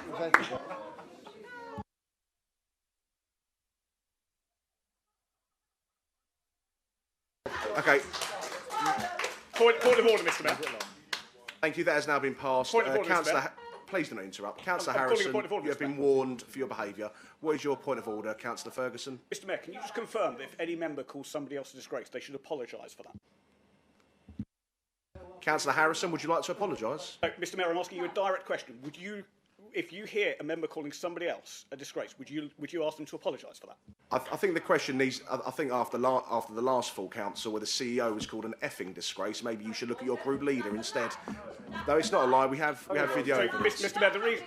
Anyway, we will move. Councillor Barnes, would you like to continue?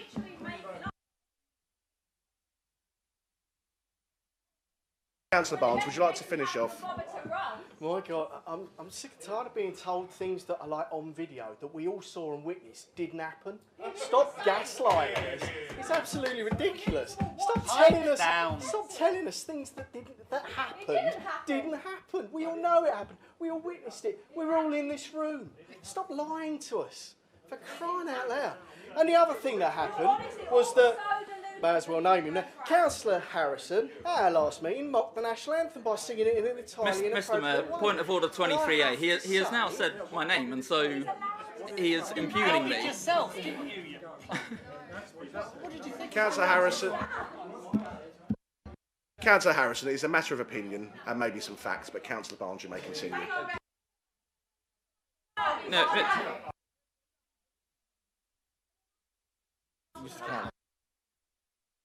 Councillor Callaghan. Councillor Callaghan. Okay. We have asked members not to engage with residents, okay? He's pointing a finger in her face. I am not accepting this. I'm moving 23C that Councillor Callaghan is removed from the chamber. All those in favour... Mr. Mayor, I think you have to go through 23B first. All those in favour of removing Councillor Callaghan from the chamber, please raise their hand. Thank you.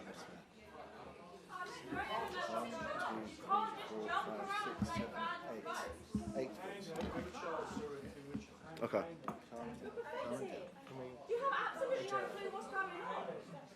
Let's take 10 minutes. Let's take 10 minutes. Come on, take 10 minutes. We're going to adjourn the meeting for 10 minutes so members can think about their behaviour. Thank you.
start. We're going to start the meeting in 30 seconds' time. So if those... Press the bell.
Thank you very much, members. Please take a seat. We're going to continue with the meeting after a short adjournment.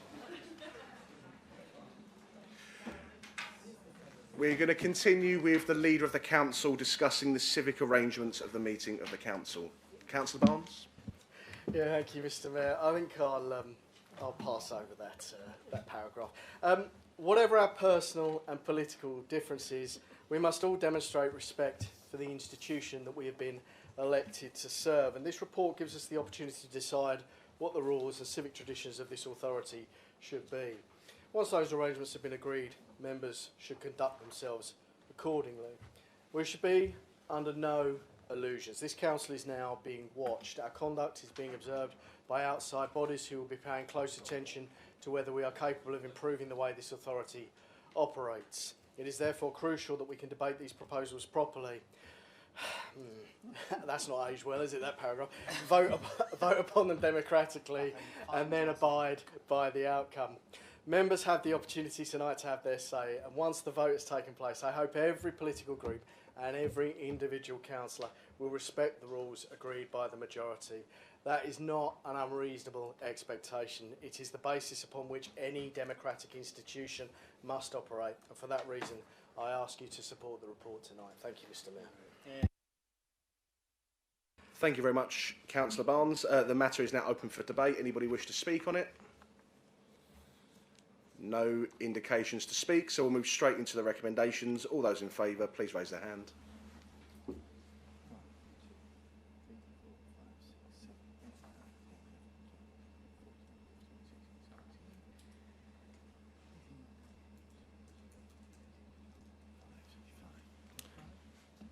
And all those against?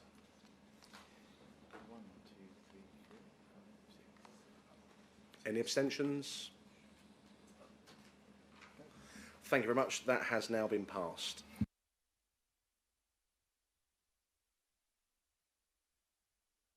So the next item on the agenda, standing orders, has been deferred until the next meeting. So we move on to agenda item number 11, contract procedural rules, and I'm now asked the Leader of the Council to move his recommendations. Thank you. Yeah, thank you, Mr. Mayor. To some extent, this is a tidying up exercise. The new contract procedure rules were due to be considered towards the end of the last municipal year, but that business was never completed because meetings were repeatedly abandoned. I am pleased that a previous proposal to increase the threshold at which a competitive tendering process would be required has been removed. The intention had been to raise that threshold from £10,000 to £30,000. Quite rightly, in my view, it has been restored back to £10,000. Alongside the additional safeguards introduced following the recent council motion, including measures to address the use of multiple smaller payments, these rules will strengthen oversight and increase transparency across the council. The revised report is now in a form that I hope members from all parties will be able to support it. That's it. Really, you can all read the report. The appropriate thing now is to put the matter to the vote. Thank you, Chairman. Thank you very much. Do we have any speakers on the matter? No speakers, so we'll move straight to the vote on that. All of those in favour of agenda item number 11, please raise their hand.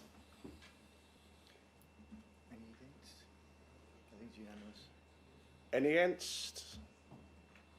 Any abstentions? Any abstentions? Unanimous. That is a unanimous vote. Thank you very much, Council. We're now going to move on to agenda item number 12, which is the appointment of a head of paid service. Councillor Barnes, over to you.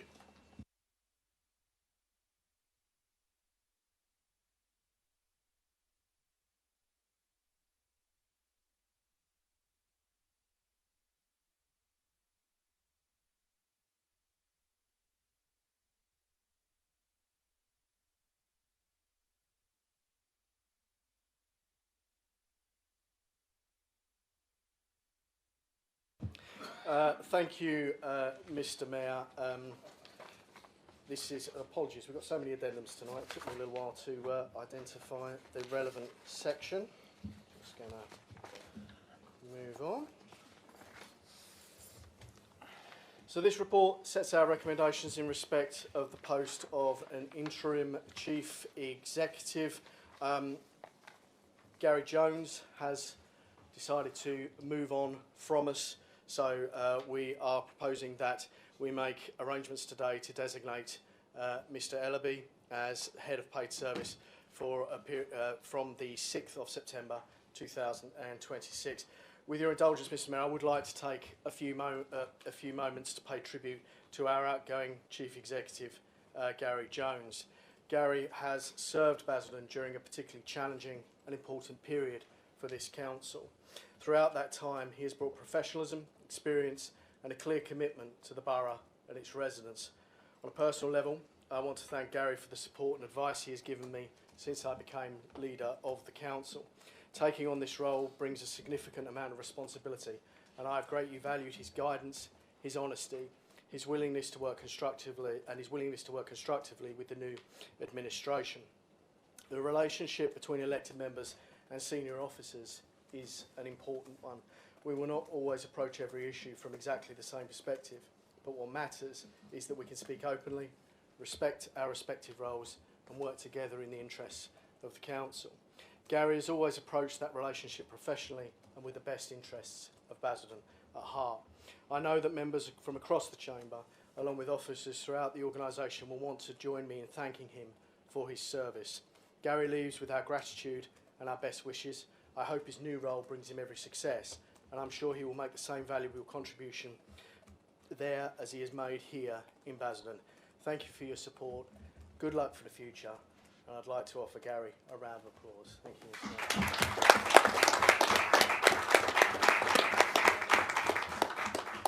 Thank you very much, Councillor Barnes. And in regards to the appointment of a head of paid service, I will second that particular motion. We're now going to move on to debate. Councillor Smith has indicated he wishes to speak. Thank you, Mr. Mayor. I would like to welcome the new interim chief executive. Sounds a bit like kamikaze, but someone has to do it, and I'll praise you for taking it on. But I stood up to speak to thank Councillor Gary Jones, because I think one of the important things local authorities have is council housing. It is really important, and we've seen other authorities think they're clever, lose their housing stock and do something stupid. Well, during Gary's first year as chief executive, excuse me, Mr. Mayor, I'm chewing a gum unless you wish to correct my English as you chastised a certain member about their tone-deaf abilities with national anthems. Where was I? Yes, sorry, Mr. Mayor. And we was a few weeks into Gary's tenure as chief executive, and we had no knowledge of this housing improvement board because we'd been in opposition. We've come into it in our first year of 2 years, and I was talking with Gary, and he was like, "Are you ready for the housing improvement board?" And I went, "What's that?" Like the wall, the Quango, and it's explained it all. I was like, "Wow! If we get this wrong, we will lose our social housing stock, lose everything." And it was like worse than Ofsted for a school. So with Gary's help, in my last few weeks before I handed over to Councillor Adele Brown, and when Councillor Adele Brown took over from me for that year, we got ourselves in a position where we could keep on to our housing stock. So when our tenants look to us for help, we can help them. Anyone who's got constituents who've got housing associations as landlords, some are okay and some are truly dreadful. But if someone's a council tenant, they can come to any one of us 42 and we will fight their corner to help them. And because of Gary Jones, one of his earliest tasks he done as an employee of this council and head of paid service was working with me and Adele Brown to get us ready, because we was nowhere ready for an housing improvement board inspection, nowhere. And we was able to keep on to our housing stock. So that's very important. Yes, we got our knuckles wrapped, but these bureaucrats are there to keep themselves in the job. They don't like dishing out nice awards, because if everyone had a good reward, they wouldn't be able to pay their student loans back, would they? So they have to do these non-jobs. But because of Gary, we was in a position to keep on to our housing stock. So whoever's now employing Gary Jones, they've had a real result and an asset, and I wish him all the best and success, and thank him for his 2 years and a bit, it was just under 2 years, sorry, as our Chief Executive of this council. Thank you, Mr Mayor. Thank you very much, Councillor Brockman. But before we go, I'd like to remind members not to live stream or record in the council meetings. Thank you, Councillor Brockman. Thank you, Mr Mayor. Please forgive me, I'm reading this from the computer for a change. I have to say it's a dreadful shame that we're once again losing a chief executive and now have to go through the whole recruitment and interviews process to find a replacement. Welcome, Julian, you're taking on a bad mantle there, Mum, but we'll support you. However, in this instance, I honestly believe it could not have been avoided. Everyone knows that within council there's a certain amount of what I would call heavy banter. Sometimes it crosses the line into what could well be described as mild bullying. And believe me, I know it because I've experienced it myself. However, over the last year, the level of bullying has become completely unacceptable. It has become so severe that we have lost many valued members of staff and now our Chief Executive as well. Even today, he had intended to attend this meeting, but ultimately felt unable to do so because of an extremely offensive post made about him on Twitter by one individual. I actually find that completely disgraceful, and I believe whoever posted it should hang their head in shame. Who was it? Gary was not a bad chief executive. In many respects, his hands were tied and he was restricted in what he was able to do. So I want to place on record my personal thanks to Gary for his service to this council, and in particular for the kindness and support he showed me after I became unwell. I wish him, and I'm sure Alan does as well, every success in the future. Thank you very much, Councillor Brockman. Do we have any further speakers? No further speakers. We'll go straight into the vote. The recommendation is that we appoint Julian Ellaby as our head of paid service. Oh, sorry, apologies. Councillor Barnes, you may sum up.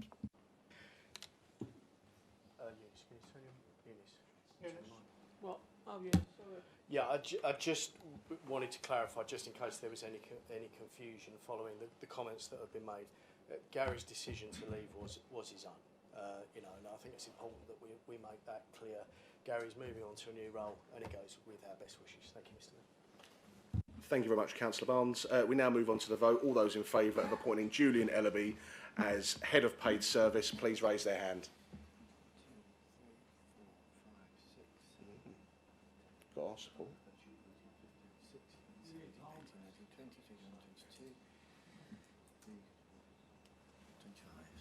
Thank you very much. All those against? Interesting. The ones that appointed him in the first place. All those against? Sorry, abstentions, please. Brilliant. So that has now been passed, and I would like to say congratulations to Julian Ellaby on becoming our new head of paid service, and I'd like to give a round of applause.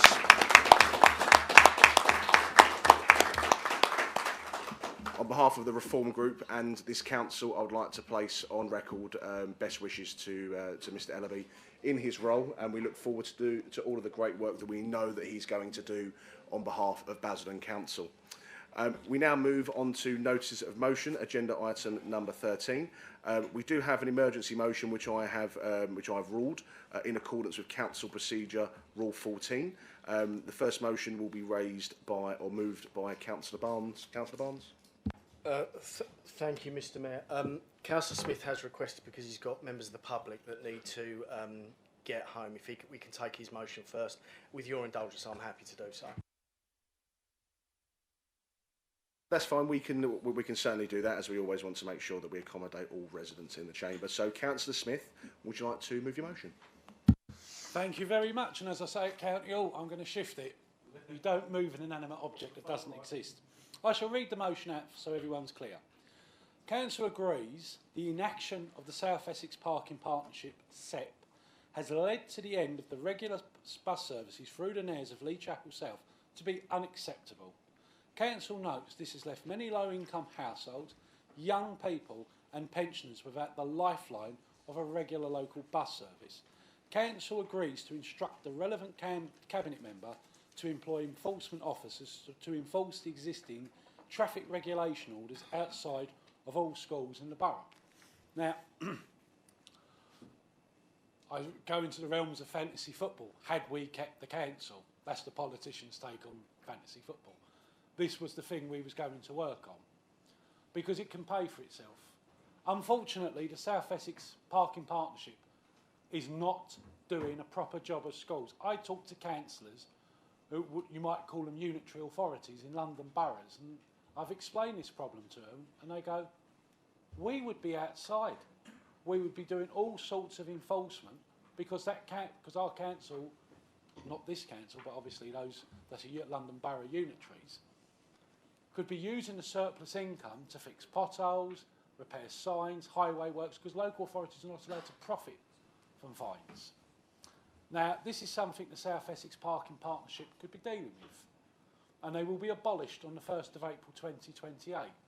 But tell that to a resident who's in winter time, not a nice day like this when it's wet and windy, coming back from Basildon with their shopping, or if they're frail, or if they're a student and it's late, that you haven't got a bus service, all because the traffic wardens refuse to do their job. I have seen it personally along the Nares, where a car is parked on a white zigzag line and the traffic warden goes, do you mind moving please? And the parent raised one of their fingers. Now, without getting in trouble, Mr Mayor, I think everyone in this room can guess which finger was that. And the traffic warden walked off. And I tell these other councillors from other parts of the world, and they're just like, you're winding me up, this cannot be true. Our traffic wardens wouldn't tap on the glass. If you're parked on a white zigzag line on a school, wallop, ticket. As the county member for the area, I tried to go through SEP to extend the zigzag lines and everything else, and they went, we're refusing it because the teacher should play traffic warden. That's right. People who've been to university, got a qualification in teaching, should go out in the road without any highway training and do the job of the traffic warden. It's ridiculous. Absolutely dangerous and ridiculous. And it's not just this problem at Lee Chapel School. There are other schools across the borough that we have this problem. But we're only noticing the problem the most with this school because the residents there are going to lose their bus service completely. And I thank the leader for slightly rearranging the motions, because I have a number of my residents in the public gallery who depend upon their bus.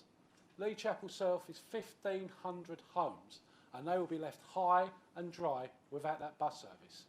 Now, getting back to the crux of the motion, I hear on rumour, Mr Mayor, that this might be referred to Cabinet, so the Cabinet can look at and see if and look at the pitfalls. I would be grateful for that as well. If you wanted to change that to make it a Cabinet decision, I can come along as a group leader with my ward colleagues and the Deputy Mayor and make the case for the residents of Lee Chapel South. Because there's also good money to be had from parking enforcement. One thing we done in office, with the assistance of our former colleague Councillor Aidan McGurran, was we brought in a clean air policy. So you can also get it to pay for itself, where vehicles parked idling outside schools, you know, even if it's an illegal spot, because there's no safe vehicle emission particulate, you will know, Mr Mayor, as Cabinet Member for Education, outside a school. A child's lung is still growing. So if someone's sitting there for summer, aircon on, half an hour waiting for the school because they want to get the best spot, that's another way the council can earn money from this service. So even if this is referred to Cabinet, so this goes forward, I'd at least be grateful. I'd personally like it to pass tonight, because SEP are a complete joke, and it's a problem Reform have come into at County Hall. It's not what they're doing, it's that of the Conservatives. Think of all the money Essex County Council could be earning if the traffic wardens weren't walking round the side alleyways around Rayleigh Station going, oh, look, there's a white van there. Ticket, because he knows he's not going to get grief from parents outside of school. Because this is really important. And just to add on to the point, because this has to pay for itself, you drive past the bus centre, how many cars parked on a double yellow line? Because their traffic wardens aren't out. This is good money for the council, this is safety outside the school, and most importantly, my county council constituents from Lee Chapel South are not going to be cut off, all 1,500 households of them. They will have a bus service. There's people of all ages, all demographics, all income, high and low. Why should they be hung to dry because SEP use snowflakes as traffic wardens? Thank you, Mr Mayor. Thank you, members, for your indulgence. And again, thank you to the League for rearranging. Thank you very much, Councillor Smith. Do you have a seconder? Do you reserve your right to speak? No, that's fine, no problem at all. We will now open it up for a matter of debate. Councillor Callaghan has indicated he wishes to speak. Thank you. Can I thank Councillor Smith for once again bringing this to full council, and also to thank Mr Croft in the public gallery for raising it with me this week as well. I know that this is a particularly important issue on the Nares. I attend the GP practice on the Nares, and I know from taking my children there very early in the morning to the GP practice just what a nightmare that road can be. Councillor Ferguson and I this evening had our surgery in Luncey's Road, and again residents came to that surgery tonight to talk about similar issues in and around the Greenstead School and the particular issues there. And one of the things that we have picked up is that actually there are no traffic enforcement regulations outside of the Greenstead School. It may be one of the only schools, if not the only school, in the Basildon Borough where there are no TROs, and it is causing chaos for local residents there. It would also be remiss of me not to mention, in this glorious week in which we have a new Prime Minister, that £2 bus fares are coming to Essex as well, and we look forward to making bus travel cheaper for people as we tackle the cost of living crisis. Councillor Smith is absolutely right. The South Essex Parking Partnership is not fit for purpose. The traffic enforcement officers spend far too much of their time in Southend on the seafront trying to collect tickets, in Chelmsford and in Brentwood, and they do not spend enough time here in Basildon. One of the things that I always thought was frustrating and annoying and a disgrace in equal measure is that when you drive into where councillors park in the underground car park all along that road throughout the course of December, the coaches are all parked on the double yellow lines. There are literally thousands of fines that the council should be issuing. But sadly, we do not have that enforcement power. We've been let down by SEP. We would, I think, have ideally tried to do more. But it's not just about some of those TROs. We need to have a wholesale look at all of the parking enforcement issues across so many different areas outside of schools in our borough. And dare I say it, once local government reorganisation goes through and we have one council that has one responsibility, and we are not having to fob people off to Essex County Council, but instead we as the local councillors here can make those decisions about how to keep our children safe when they are coming in and out of school, how we can protect residents from the chaos outside of their homes, like we have just heard about the Greenstead and St Teresa's in our part of St Martin's ward. That, I think, will be a real net positive. And we don't talk enough about the outcomes that we are seeking from LGR. We get lost in random debates about process and organisation. But one of the very clear outcomes is being able to get to grips with parking enforcement, being able to introduce proper traffic regulation orders in and around our schools. That is something that I know many councillors will want to get their teeth into. So the Labour Party will absolutely be supporting Councillor Smith on this evening. I disagree. I hope this does not go to Cabinet. I hope that Council is given the opportunity to opine on this evening. Wouldn't that be a lovely change? Thank you. Councillor Headley. Thank you, Mr Mayor. For my sins, I have just recently been appointed as the member for this council on SEP. and I recently attended the AGM, which was my first involvement with SEP, and there was a certain amount of information that I gleaned from that first meeting on enforcement and the amount of fines. I would support taking this to Cabinet because in this motion it does say instruct the relevant Cabinet member to employ enforcement officers outside of all schools.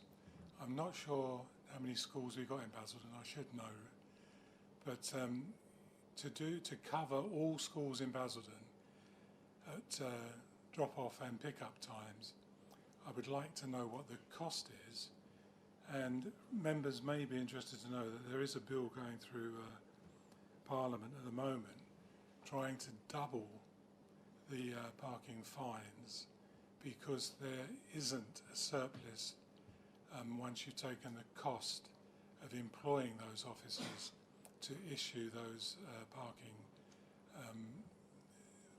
tickets. So I think there's a lot of work that needs to be done to cost this. I have the same problem in my ward. We have 3 schools in my ward. They are chock-a-block morning and afternoon. It causes chaos on the entrance to Billericay on Noak Hill with parents picking up and parking. It lasts about 20 minutes. It's very frustrating for the parents, it's very frustrating for residents. But coming into Basildon tonight, the traffic coming towards me up Noak Hill was at a standstill. It only needs roadworks or Caden to be working on gas mains and the whole of Billericay gets gridlocked. So I do support the idea of improving enforcement, but it's not as simple or as cheap as you would think. You certainly won't make a profit out of enforcement when you take into account. Councillor Smith shakes his head, but I've seen the figures recently within the last 6 weeks. You will not make any money on enforcement. Otherwise, I would support it. But I think I would certainly ask this to go to Cabinet. It needs a lot more flesh on the bones before we can make a rational decision on employing X number of officers. We don't know how many you would need. I suspect there must be at least, I don't know, 18 to 24 schools across the borough. You're going to need at least 2 officers. You're talking about employing 20 or 30 people. Look at the cost of that and the cost of the fines that you might enforce. I've got to be careful what I say because some of the information that was given at a meeting was exempt and we weren't able to communicate it. Otherwise I would have been communicating it to my residents because I get plagued with people concerned about what I would say is unhelpful parking. People are inconsiderate when they're parking. They park across people's drives. They remonstrate with people that talk to them and ask them to move their cars. And it's an area of conflict across the borough. So I think a lot of work needs to be done on this before you just pass a simple motion saying we're going to take on parking enforcement. It's not as simple as you might think. Thank you very much, Councillor Headley. Are you proposing that this is moved to Cabinet? I would suggest that a lot more work needs to be done, take it to Cabinet and then perhaps look at the cost of implementing the recommendation that they're putting forward. Yeah, sorry, Mr. Mayor. What I would do for Councillor Smith, I would take this specific item that I could take that to the parking partnership and see if we can expedite that. But to actually pass a motion saying we're going to employ enough enforcement officers to attend every school in the borough at pick-up and drop-off, I think we need a lot more financial information before we make a decision on that.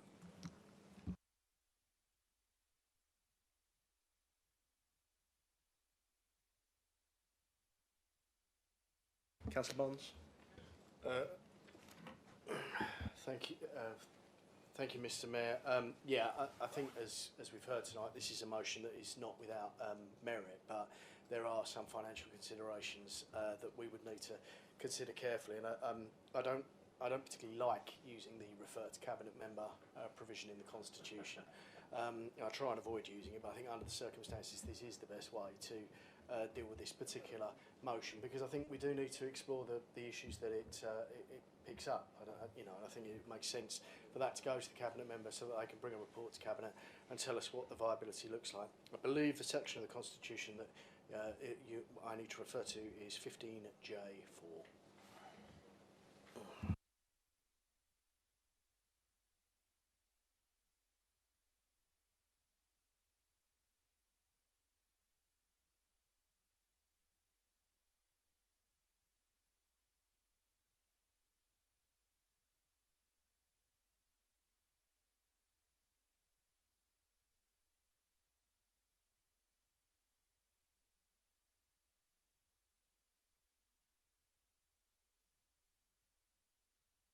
Councillor Barnes, would you be able to confirm whether it's 15J4 or 16J4 that you're referring to? I shall deal with my constitutional expert later. I believe that what I meant to say was 16J4. Thank you very much, Councillor Barnes. Do you have a seconder on that? Thank you very much for seconding that, Councillor Headley. So we'll now take a vote on whether this is referred to Cabinet. All those in favour of referring to Cabinet, please raise their hand. 1, 2, 4, 5, 6, 7, 8, 9, 10, 11, 12, 13, 15. Yep. All those against? 1, 2, 3, 4, 5, 6, 7, 8, 9, 10, 11, 12. 16 to 12. Any abstentions? 1, 2, 3. Perfect. That motion has been passed. So we now move on.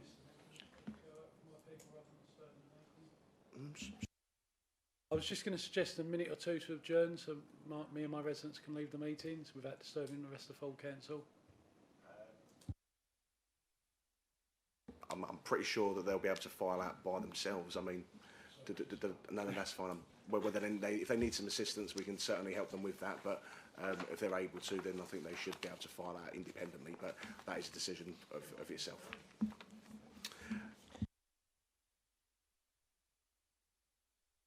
We now move on to Councillor Barnes to move the emergency motion.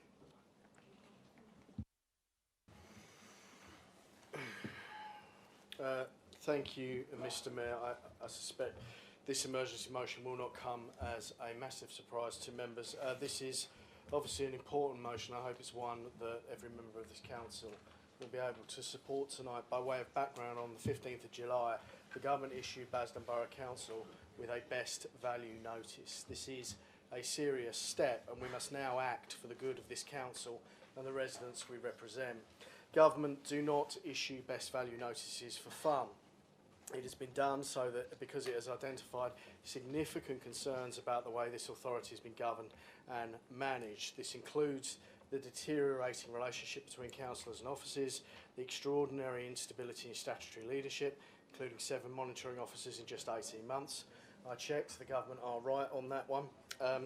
Weaknesses in governance, audit, procurement, contract management, concerns about financial assurance, the backlog in our accounts, and of course the C4 judgment issued by the regulator of social housing.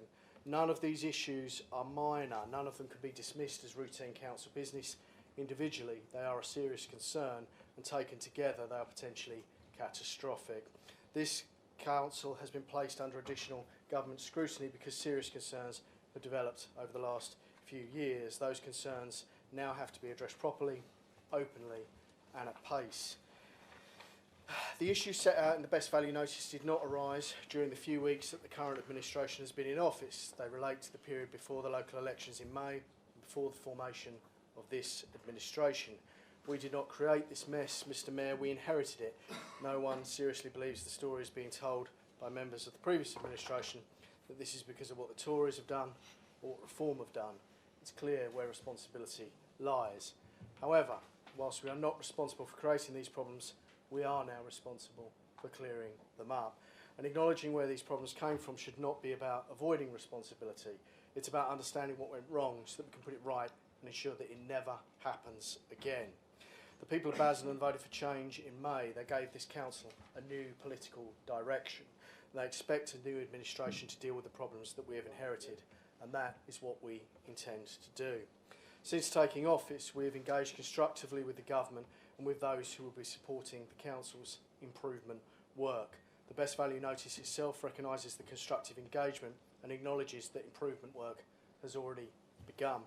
That is welcome, but there's still an enormous amount to do. These problems will not be resolved in a matter of weeks. This motion is therefore not an attempt to minimise the seriousness of the position, but rather the opposite. It formally acknowledges the concerns raised by the government. It commits this council to working openly and constructively with the department, the External Assurance Review Team, the Local Government Association and the other bodies supporting our improvement. It also makes it clear that this cannot be the responsibility of the administration alone. Every councillor has a role to play. The Best Value Notice identifies deteriorating relationships between members and officers as one of the concerns facing this authority. That should trouble every person in this chamber. Council officers are employed to provide professional advice and deliver services for our residents. They should be able to do that without being dragged into party political disputes, subject to unnecessary pressure or treated as targets because a councillor dislikes the advice they have received. Equally, councillors must be able to ask legitimate questions, challenge decisions and hold the administration to account. Scrutiny is an essential part of a well-run council, but scrutiny must be conducted professionally and challenge must be based on evidence. Disagreement must not become personal hostility and political activity must not be allowed to overwhelm the officers who are trying to run the organisation. If we are serious about improving this council, the culture in this chamber and across this authority has to change. Now that does not mean that there will be no political disagreement, because there will be. We represent different parties, we hold different views and we were elected on different programmes. Nobody is being asked to abandon the principles or stop holding the administration to account, but what we are being asked to do is to behave like people entrusted with the leadership of a major public authority. And this means treating officers and fellow councillors with respect. We must all cooperate with the External Assurance Review by providing information when requested, answering questions honestly and accepting criticism where criticism is justified. And it also means resisting the temptation to use this process simply as another opportunity for political theatre. The investigators will reach their own conclusions based on the evidence. They will consider what has happened, why and what needs to change. And we should not attempt to prejudge their work, nor should anyone seek to frustrate it or undermine it or indeed dismiss the findings because they prove to be politically uncomfortable. The right response is full cooperation, and that principle applies to every group in this chamber, including the administration. Where the review identifies further action that we need to take, we will take it. Where it identifies shortcomings that remain, we will confront them. Where difficult decisions are required, we will not shy away from making them. Being a new administration does not give us permission to ignore continuing problems. It gives us responsibility to solve them. The motion also commits us to continuing the Council's improvement programme, including the work required in response to the regulator of social housing. The C4 judgment is particularly serious because it's not an abstract governance issue. It concerns the homes and safety of our residents.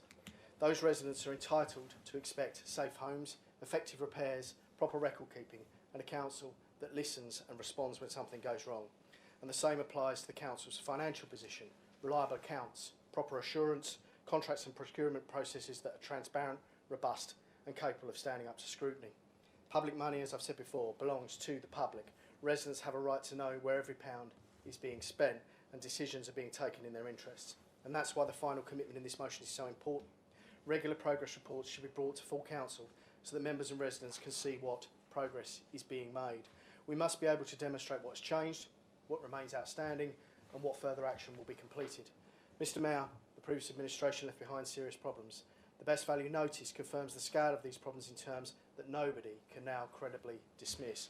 But this motion is about more than allocating blame. It is about accepting the responsibility for recovery that now rests with us.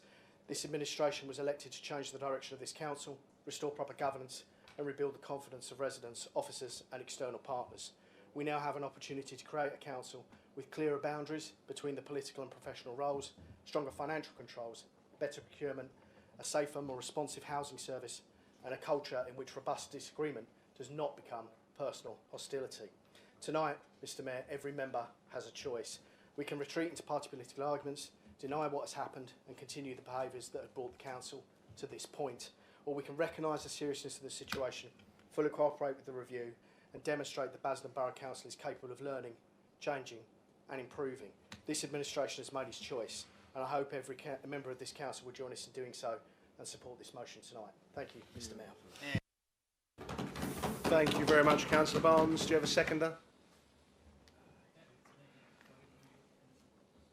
Councillor Schrader. Councillor Schrader.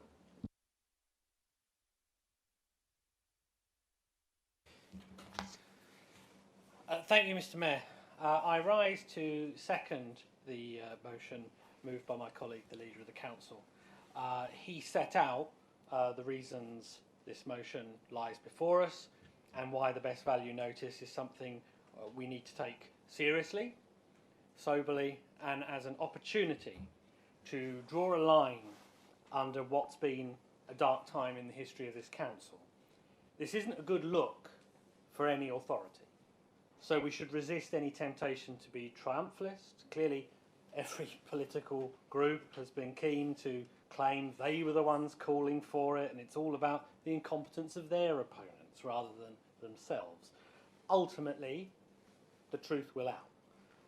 I just gently point out that the fact the ministry is looking mainly into events over the past 2 years is probably suggestive. But nonetheless, I hope all members will reflect upon any part in their heart of hearts they know they've played in bringing this council to its present rather ignominious position.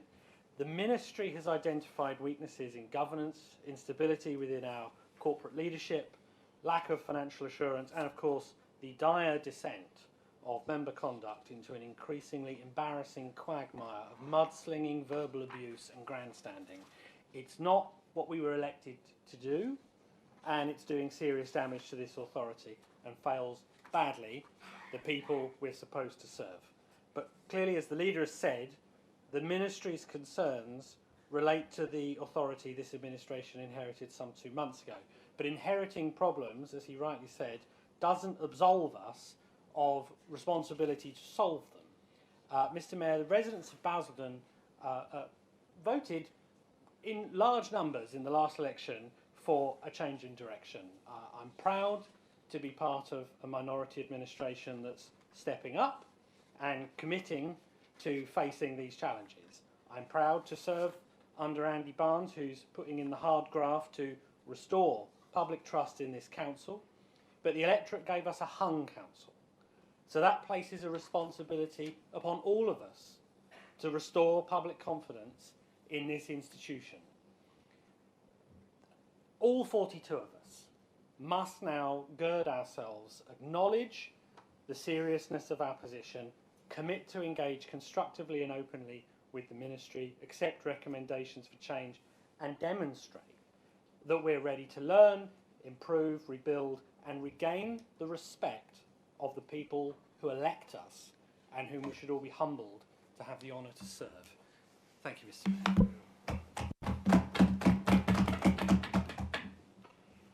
So this now goes out to debate. Do we have any speakers?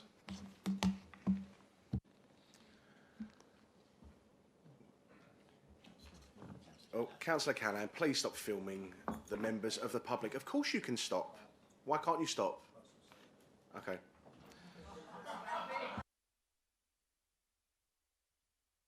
I would just like to remind all members, members of the public gallery, if at any point tonight you have felt that the Constitution has been broken, you may raise an incident with the monitoring officer separately afterwards.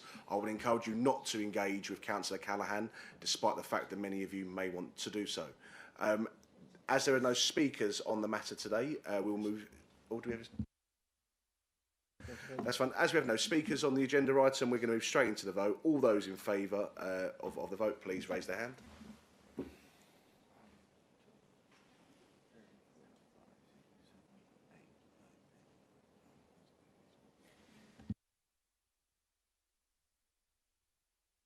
Any votes against? Any abstentions? We have unanimous agreement on the motion. Fantastic.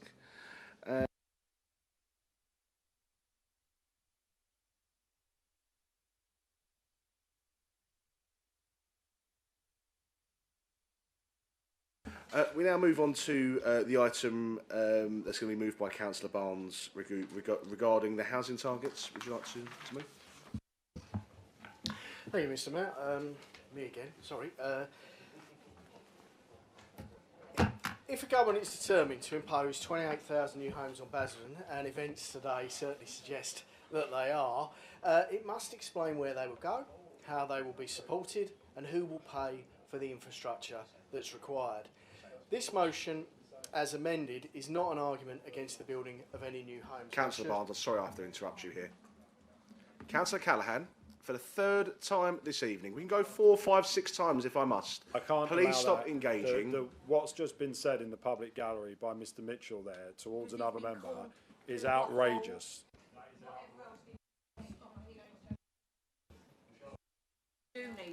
That is outrageous. What Mr. Mitchell has just said. That is outrageous. So he really should not. It's not a public meeting.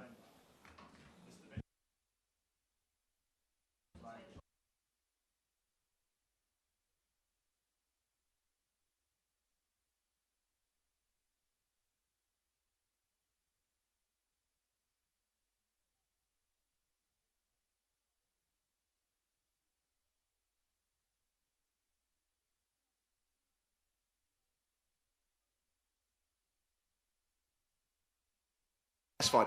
Security, could you please could you remind residents, especially the gentleman at the back in the purple, to not aggravate other members of the public gallery, otherwise he will be removed. Thank you.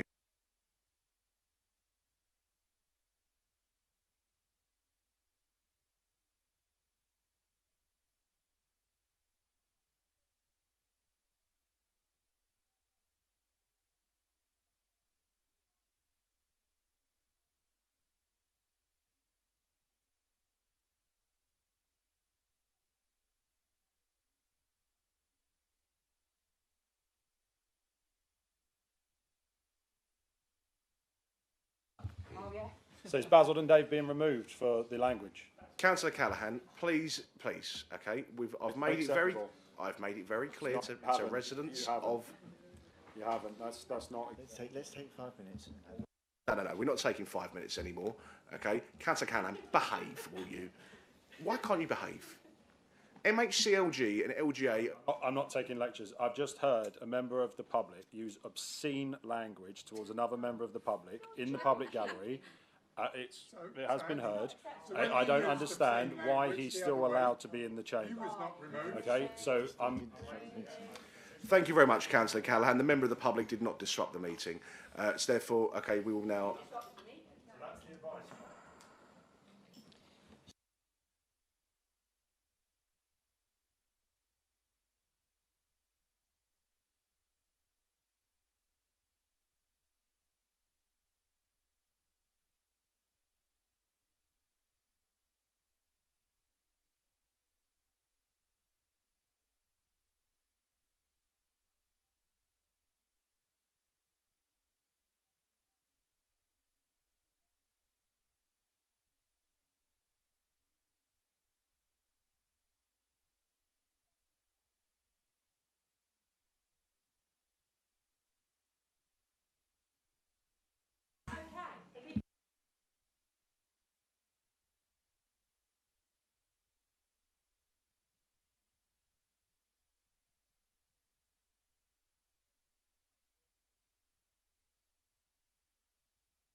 Thank you. We now have silence in the chamber.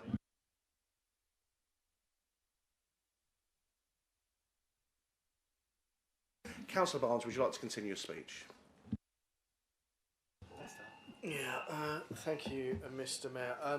I should actually, before I continue, just for those members who haven't seen it, in the addendum, it does add a bullet point to this motion, which takes account of the decision of the government today to intervene on the local plan. So members will see that it tells the government why their decision to intervene on Basildon's local plan is, in my view, unnecessary and premature, and that decision-making regarding the local plan must remain with local people and not central government. We know that local people need somewhere to live. Young people should be able to remain in the communities they grew up in. Families need suitable homes, and there is a genuine need for more affordable housing. But accepting the need for new homes does not mean accepting any number in any location, regardless of the consequences. The government's target of approximately 28,000 new homes for Basildon is wholly unsustainable without a level of infrastructure investment that has not been offered and at present does not appear to be coming. That number represents an enormous increase in the size and population of our borough. It will place substantial additional pressure on roads, schools, GP surgeries, hospitals, public transport, drainage and every other service you can possibly think of. Residents already experience congestion across the borough. They already struggle to secure GP appointments and access NHS dentistry. Families already worry about school places, whilst many communities feel that development has already taken place without the services needed to support it.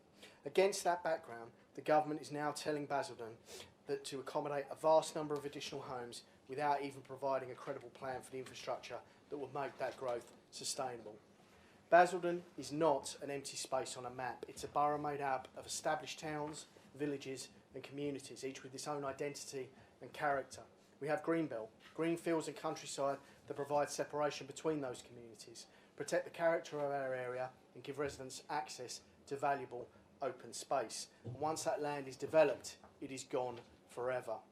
The government's revised formula takes too little account of those local circumstances. It produces a figure, leaves the councils to deal with the consequences and then simply imposes top down if it doesn't like the result, as we have seen made large today. It does not adequately recognise the physical constraints facing the borough. It does not reflect the existing pressure on infrastructure, and it does not come with the funding required to deliver growth responsibly. That is why this council must send a clear message to the government. The target should be withdrawn and the standard method used to calculate it must be reconsidered. The government argues that development will generate infrastructure funding through development contributions, but residents have heard those promises before. Too often, homes are built first whilst the roads, schools and hospitals arrive years later or are delivered in reduced form or never materialise at all. Developer contributions alone cannot address the scale of Basildon's existing infrastructure deficit, let alone fund everything required to support 28,000 additional houses. And that is why this motion calls for sufficient, long-term and ring-fenced government spending so that Basildon can be confident with the money promised for local infrastructure will actually be spent on local infrastructure. And if this government genuinely believes that this level of housing growth is necessary, it must accept responsibility for the consequences of its own policy. But instead, it wants to impose the homes and leave Basildon residents to pay the price. The decisions about the future of this borough should be shaped by the needs of the people who live here and by the capacity of the infrastructure that serves them. Local residents understand their communities. They know where roads are already overwhelmed, where schools are under pressure and where access to healthcare is inadequate. They understand the value of the countryside and the open spaces. It is time that their voices carry real weight. They should not be treated as an obstacle to be overcome after a target is already being imposed by Whitehall. I regret that this government seems determined to ignore our residents and instead insists on pushing through with a local plan that will benefit no one except the developers and the residents of London unable to buy a home due to the dismal failure of the London Mayor to build sufficient homes for his residents. Local government should mean something. If councils are expected to make difficult planning decisions and remain accountable to residents for the consequences, they must have a genuine say in determining what level of development is appropriate and sustainable. This council must therefore be prepared to stand up for Basildon. We should write to the Secretary of State and demand that the target is withdrawn. We should demand a review of the flawed standard method a proper commitment to long-term infrastructure funding, and a legally binding infrastructure-first approach to development. We should write to the government and make it clear that whilst we cannot stop them imposing a local plan on us, if that is their will, we will go down swinging, Mr. Mayor. Because we will always defend the interests of our residents, no matter which party is running the show in Westminster. The government wants to demand 28,000 new homes and then walk away from the consequences. It won't listen to the people who will live with those consequences. Basildon needs homes, but it also needs functioning services, protected communities and infrastructure capable of supporting both existing and future residents. This is the balanced and responsible position set out in this motion, and I ask members from every group to put the interests of Basildon first and support it tonight. Thank you, Mr. Mayor. Thank you very much, Councillor Barnes. Do you have a seconder? Councillor Schrader?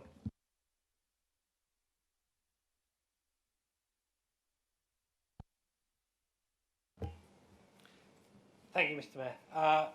It gives me great pleasure to second this motion, though it does rather feel like Angela Rayner and Matthew Pennycook have stolen a march on us by stating so explicitly that part of the rationale for their intervention has been our long-standing opposition to their bogus housing targets.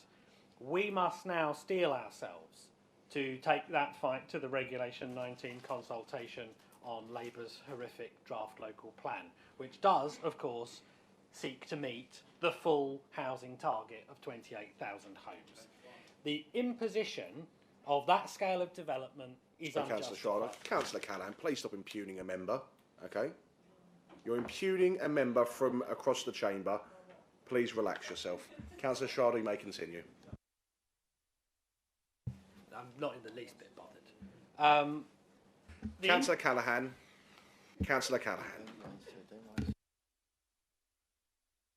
I'd rather not say his name, Councillor Powell, to be honest. Please refrain from impugning and shouting across the chamber. It's not welcomed. Okay, you've indicated you wish to speak. Trust me, I'm not obsessed with you. You're obsessed with yourself. You've indicated that you wish to speak. You have indicated that you wish to speak. You'll get your 5 minutes. So let Councillor Schrader have his 5. Thank you, Mr. Mayor.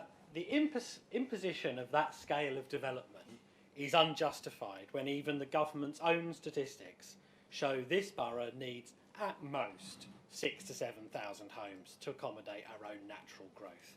So where's this quite crazy requirement coming from? Two things. Firstly, migration from other areas, not least London, where the Mayor, the soon-to-be ennobled Sir Sadiq Khan, has failed to build the homes our capital needs and has instead had his targets slashed and London's housing problems exported into the home counties. He's been rewarded for his failure while we and our communities are punished. Now, that doesn't mean we have to take this lying down, and today's high-handed action by the government should do nothing to dampen our resolve to resist Labour's attempts to concrete over our borough. The motion moved this evening by the Conservative group gives us an opportunity to dovetail with the motion moved by Essex Conservatives at County Hall last week, and you'll recall, Mr. Mayor, that amid that 6-hour marathon we broke out into violent agreement on the question of resisting centrally imposed housing targets, and also supported your motion on protecting the Greenbelt. The Essex Conservative motion noted this government has imposed housing targets of almost 40% extra new houses across the 12 borough, city and district councils and are unsustainable and undeliverable, entailing the destruction of much of our Greenbelt, all without any meaningful investment in our infrastructure. As a result of the passage of that motion and the subsequent Greenbelt motion, it's clear there's an appetite across Essex to oppose what this Labour government is doing. As I said in my speech at County Hall, nobody disputes we need new homes, but we should build on a scale necessary to meet local need, not indulge Labour's fantasies about building 1.5 million homes, a target they're nowhere near meeting. Basildon has tried to prepare a local plan for decades, Mr. Mayor. Ours is the second most out of date in the country. We couldn't even get that right. Ours isn't even the oldest. St Albans is about 4 months older, I believe. But we've been doing it on shifting sands. I was on a call with county colleagues earlier today, members from other parts of the county, who had a compliant local plan one day, told how the government just revised their housing targets upwards, and the next day it wasn't compliant. The whole thing is an obscene charade, as Ms Rayner made clear today. And as I've always said, ultimately when the starting point of a local plan, the bedrock of a plan, is a target that's fundamentally wrong, you're snookered from the get-go. Colleagues, we've got nothing to lose. 28,000 homes. What about the roads, GPs, schools, Basildon Hospital, etc.? The planning system doesn't care. Andy Burnham just wants his houses. He thinks he can end homelessness, even though he failed dismally to do it in Manchester. He reckons he can do it by concreting over the green belt in our borough. Vote for the motion and tell him what you think of that idea.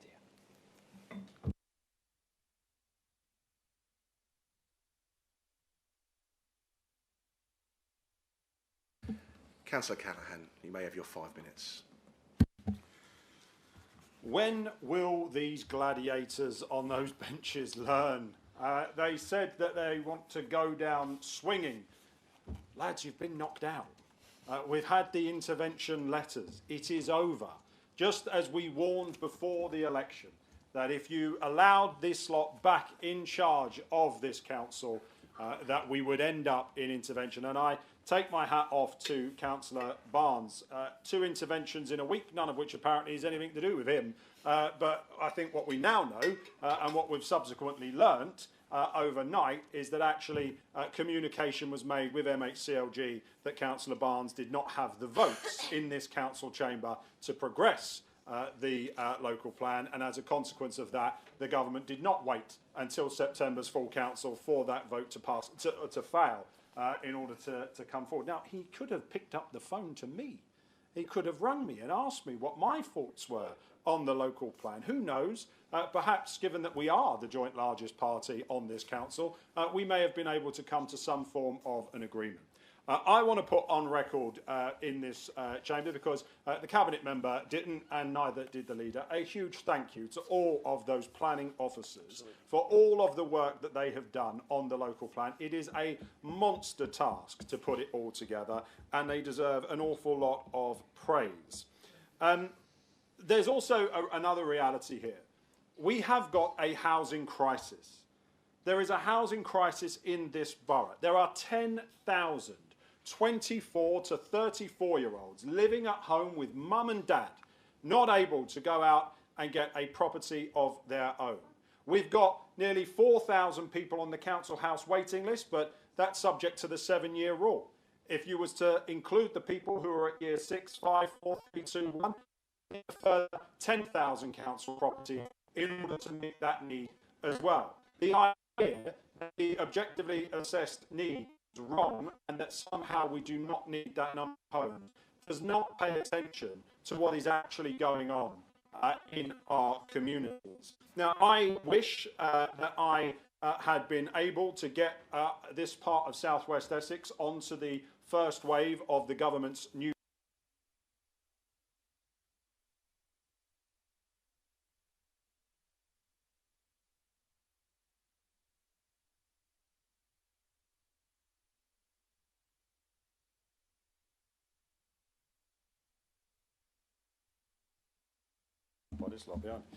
So in terms of the Newtown Commission, I would have liked for the South West Essex Dunton area to have been part of that first wave of Newtown, so that we did not have to build on green spaces in our borough, but instead we could have built on the new town. I wasn't successful in getting us into that first wave, but it's still possible, given that the government are seeking to build more new towns, that that is a line that we can go down. The lack of a local plan has badly cost us. The idea that, just pretending that beating up government and coming here and making speeches about how we're going to fight for everyone, we're going to say no to the numbers, is going to somehow change it. We have had 20 years of speculative development in our borough without infrastructure because we haven't had a local plan. And the message very clearly from the leader and the cabinet member tonight is they're willing to roll that dice again. So if you have got residents in your patch who are annoyed about the fact that they are struggling with GP surgeries, they're struggling with the A&E, they're struggling with school places, then ask yourself whether or not repeating the same mistakes of the last 20 years is a recipe for success or further disaster.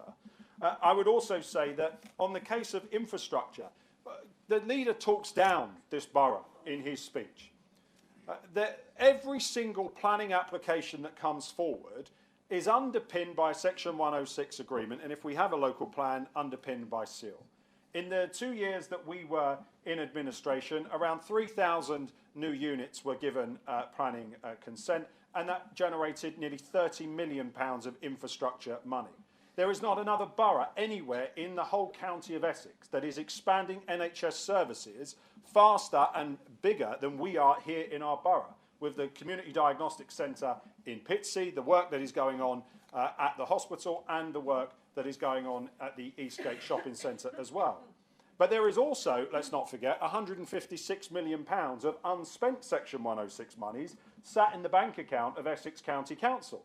And they will make the case that it's ring-fenced money. Yes, ring-fenced for schools and for GP surgeries. My mic cut off, so you can give us a little bit of slack. They had all of that money that's in the coffers for schools and GPs and roads and transport. That money can be spent on the projects that it was aligned to here in our borough. But we never get a straight answer out of the county council when it comes to that. So the final point I wanted to make was that all of this should be linked when it comes to infrastructure to the issue of devolution and the mayoralty. I am in favour of a mayor of Greater Essex. I am acutely aware it will not be of my political party. But we need a mayor of Greater Essex so that we can make the case to central government for why we do need major improvements to the A127, why we do need major improvements when we get the Thames crossing into this part of the world.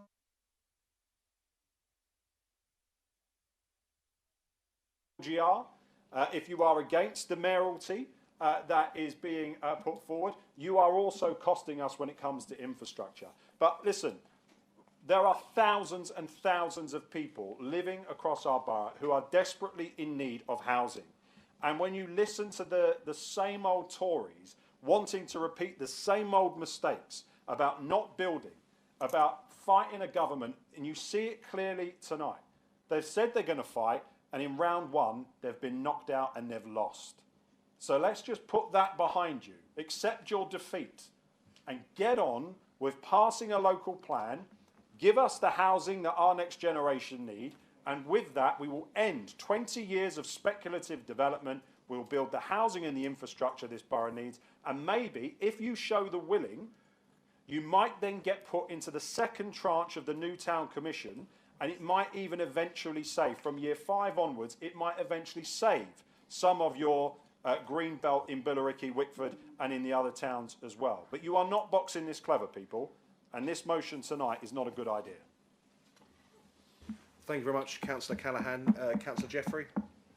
Oh, sorry, Councillor Sargent, sorry. Thank you, Mr Mayor. I applaud Councillor Barnes for bringing this motion this evening, and also to Councillor Schrader for him seconding the motion and the speech that that they've both given. This is nothing but a Labour government that wants to fill all of the country with nothing but homes without infrastructure. We learned at the planning training that we had a few weeks ago that there was no way over it, because is it September, October time, the government are just going to impose. In fact, soon there won't be the need for planning committees, because the homes will just be imposed on us. It's okay for Councillor Callaghan to stand there and say we're going to get government money here and we're going to have a mayor and all the rest of it. You can say that until you're blue in the face. Over the past couple of days, I've watched the TV and the debacle that's going on with the Labour government. And oh, we must do this for the residents. Everything that they are going to do is for the residents. Well, this is for the residents. The millions of homes, or the 1.5 million homes that's going to be put in our country. I take north of the 127. You've only got to drive around and see the amount of homes they are building in Bursted. There are 700 homes that are going into Noak Bridge. 700! That's going to nearly double the population. Noak Bridge Parish Council did a neighbourhood plan. That came from the bottom up. The people spoke. And yet, when there was a planning or application or two come to committee, was that plan taken notice of? No, it was not. Nothing is going to stop it unless we, the people on this council, start to speak for our residents. They do not want it. Where are the residents? If 700 homes are built in Noak Bridge, is there going to be another school? No. Is the health service, the GP surgery, is that going to expand? No. What is going to become of the roads? Nothing. All we need to do is, ta-da, let's get a Burnham mayor in, shall we? No way. I will oppose that all the time, just the same as I oppose the planning of all these green homes on our green belt, taking away our green lung. And the last thing I'd like to say on this is, what about the arable farmland that is constantly being built across? If there should be, God forbid, some kind of war, how would we feed ourselves? No chance. Thank you, Mr. Mayor.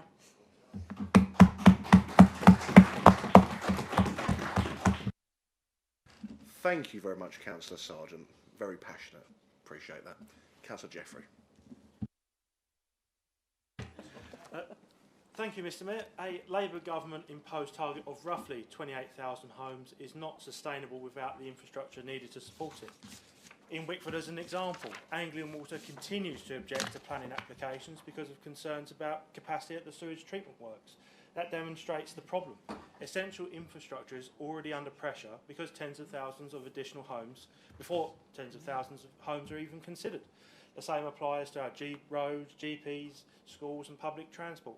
Housing simply cannot be imposed while councils and residents are left to deal with the consequences.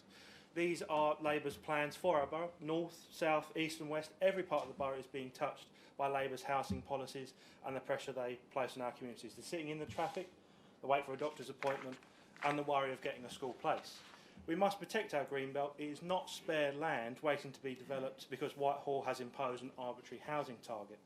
Previous proposals affecting protected woodland off Castledon Road show how quickly irreplaceable habitats and valued local spaces can come under threat. Once they are lost forever. And let's just come back to SIL, the much vaunted SIL that will solve all of our problems as the silver bullet. In the infrastructure that was required in Wickford last time round, couldn't afford it. This SIL will not solve all of our problems because none of the infrastructure can be afforded. We'd have to build many, many more. Now, it is deeply disappointing that the intervention in our local plan process and the imposition of mandatory targets. The government is taking important decisions away from local residents and their elected representatives who know the areas best. Had the government not spent months dithering over whether our local elections should proceed, valuable time would not have been lost. That was time which could have been spent progressing a local plan that protects our greenbelt. The future of our borough and its town should be shaped with our communities, not imposed upon them from Whitehall. Basildon should not be expected to concrete over its greenbelt because Sadiq Khan has failed to deliver those homes London needs. I support the motion as amended. Let's resist the imposition of London's housing in our borough. Thank you, Mayor. Thank you very much, Councillor Jeffrey. We'll go to Councillor Blake.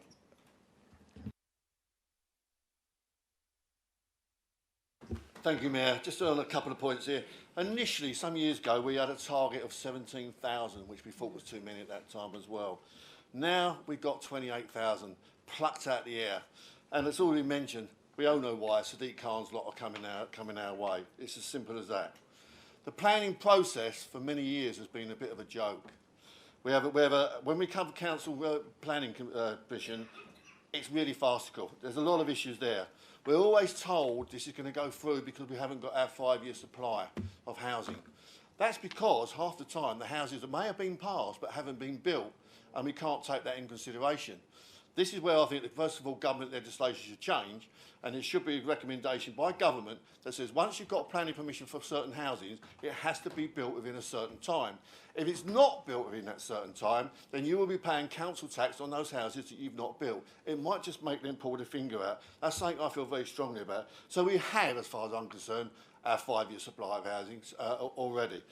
We also have the big issue of government being blind. They can't tell the difference between green belt and grey belt. Grey belt has been a big bugbear as far as I'm concerned. I've got that out in the end. It's a shocking decision. To be fair, we've had issues where we have one council judging on a planning application that we've had that said you can't build on this, it's green belt. And we've had this council say that same application is actually grey belt. It's an opinion. And we need to make sure we go back to the opinion that this is green belt land that we're building on. And as Councillor Sargent said, once it's built on, you can't ever get it back. And God forbid, and I was going to say exactly the same thing, if there was any wars, we have not, but it can't be self-sufficient. It's absolutely ridiculous. Something that the chairman on planning and I didn't agree on many things, but one thing she did say, we already have enough houses. We can't sell the houses we've got. You go into Billericay High Street in the other area and have a look at the estate agent, you'll find hundreds and hundreds of houses not being taken up. You also have the issue, the 50% affordable housing. I laugh at that word, affordable housing. What is affordable housing? You have a situation where a little while ago, these 50% houses, they couldn't sell. So who bought them? Basildon Council. I think it was about £10 million. Basildon Council bought the housing. I think it's over at Kettle Lane. It's shocking. It really is unreasonable. Forgetting all the infrastructure that's not coming with it. We also had Burnham's actually said today, we need to localise decisions. And in the very next breath, they're going to take it away from us. Now, if they wasn't going to take it away from us by coming in for the intervention, they had already said, through the planning process going at the moment, that almost all the decisions are going to be made with the chairman talking of officers, but the officers would have the final say. So they'd already taken that part of away. There will be absolutely no reason at all to have a planning committee as far as I'm concerned. But I will say this, as far as I've got a breath in my body, I will continue to fight to protect the green belt, to make sure that we have housing for our people and nobody else. And I think that's a very important issue. We should have that. And we will fight them all the way, and that's all I can say. So please support this, because we need to stand up to this government imposing these sort of housing numbers on us. Thank you.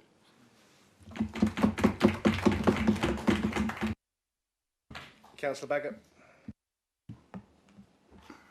Thank you, Mr. Mayor. Well, Councillor Callaghan said that we were knocked out in round 1. But actually, as anybody knows that watches boxing, you're only knocked out when the referee counts to 10. He's got to 7, and we're back up. We've got a new Prime Minister who is making great claims about how he needs to transform Westminster, how he needs to actually do the things he wants to do. So this is an opportunity for Andy Burnham to take note of what we're doing here and to actually put actions where his words so far have been. But when we talk about these housing numbers, I think it's very important to remember that they haven't just come from the Labour Party. They were actually instigated through a Conservative government in previous times. And what's the driving force behind why they want these housing numbers? Well, it's based on a false premise. The government and people in government have been led to believe that by actually flooding houses into the country, it will lower house prices, make it more affordable, and therefore allow more people to be able to live in homes of their own. And it's fundamentally flawed, because developers are by nature greedy. I apologise to any developers, but it is a fact. So they land bank, or they actually hold on to properties until they can actually get the most money from it. And by actually squeezing that money out of it, it rises houses and makes them unaffordable. We have struggled here in Basildon with affordable housing for over a decade now. And the reality is, if the average earnings are £30,000, and actually that's quite high for average earnings, but you can only borrow 3 times what your earnings are to get a mortgage, if you do the maths, you can only really afford to get a mortgage for a £100,000 house. So when 2-bedroom houses are going for £250,000, how in God's name can that be classed as affordable? And the government, if they want to really transform things, they need to rethink their approach to housing. And this motion allows them to start to have those conversations and to freshen that thinking. Because we were there was somebody that was saying earlier in one of the speeches about doing the same thing over and over again. Well, successive governments have done the same thing over and over again. They are hidebound to a policy of flooding the housing market, driving house prices down to actually create housing, and it's not working. And it hasn't worked for over 15 years. So this is a wake-up call for Andy Burnham to actually put his money where his mouth is. It's an opportunity for government to rethink its strategy on housing nationally. You've only got to speak to anybody in this borough with the idea of housing, and they'll say 3 things. We haven't got the infrastructure. We haven't got the GP surgeries. We can't get our kids to school. It's just common sense. And this allows us to start to apply a leverage of common sense over sterile figures, algorithms and numbers. Thank you, Mr. Mayor.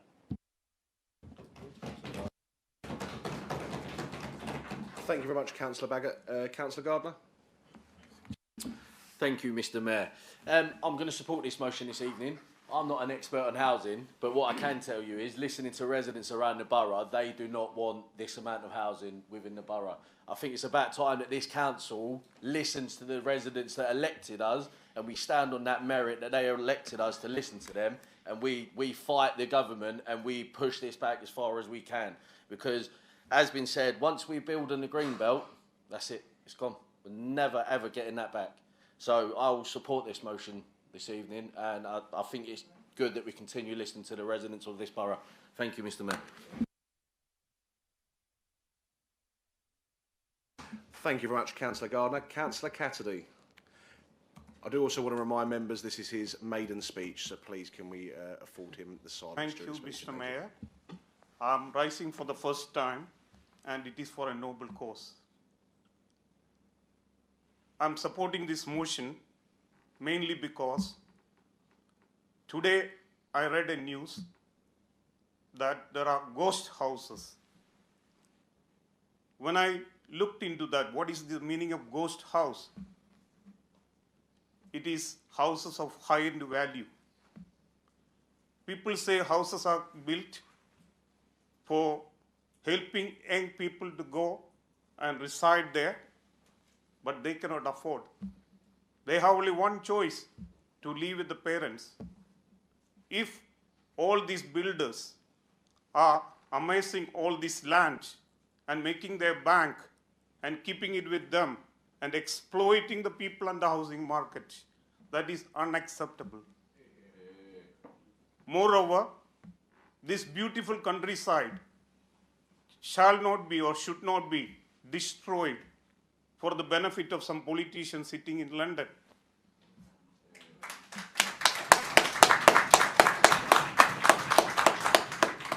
They have an agenda.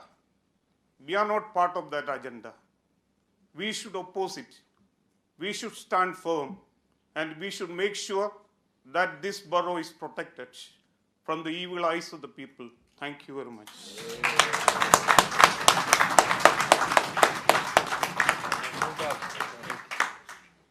Do we have any further speakers on the matter? Councillor Barnes. Councillor Barnes, to sum up.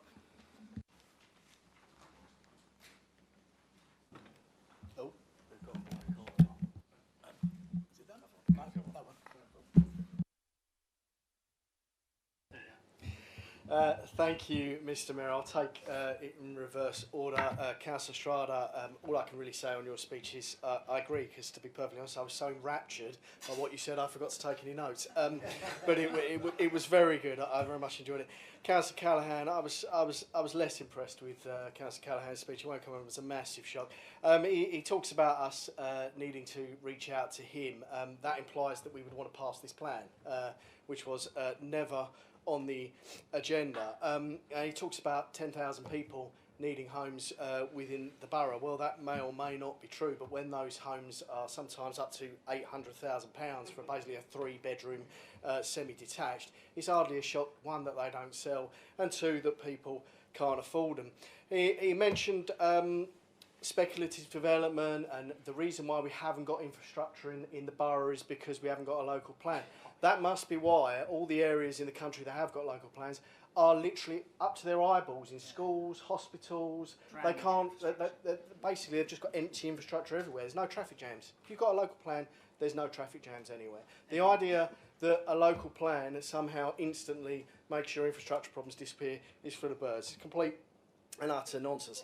156 million quid, well, that is, do you know what? I'll leave that with you guys. You can unlock that. On the mayor, I do actually agree. So there you go. There's something we agree on. I think the mayoral role is required in order to unlock those kind of larger infrastructure projects. For example, the Thames Crossing, which I think would be very useful in terms of unlocking the economic potential of the area. So I agree with that. And on the final point, I would say on that, when he talks about the fact that we've lost, there's no way forward, I distinctly remember being told that the decision to cancel the local elections was irreversible. That there was no point fighting it. There was no point making a fuss. And look how that worked out. We know that this government, whoever is in charge of it, loves a U-turn. So let's see if we can't force them to do another one. Yeah. Councillor Sargent. Councillor Sargent, if you, well, you should have dropped the mic at the end of that one. What a speech that was. You talked about the planning changes, which is a really, really important point. Those planning changes that come in at the end of October, that is the next big fight, because quite frankly, they're seeking to take away all local decision making around planning. It makes a mockery of the idea that we have a local planning network within this country. Talked about the Noak Bridge neighbourhood plan, which I think is a really important point as well, and farmland as well.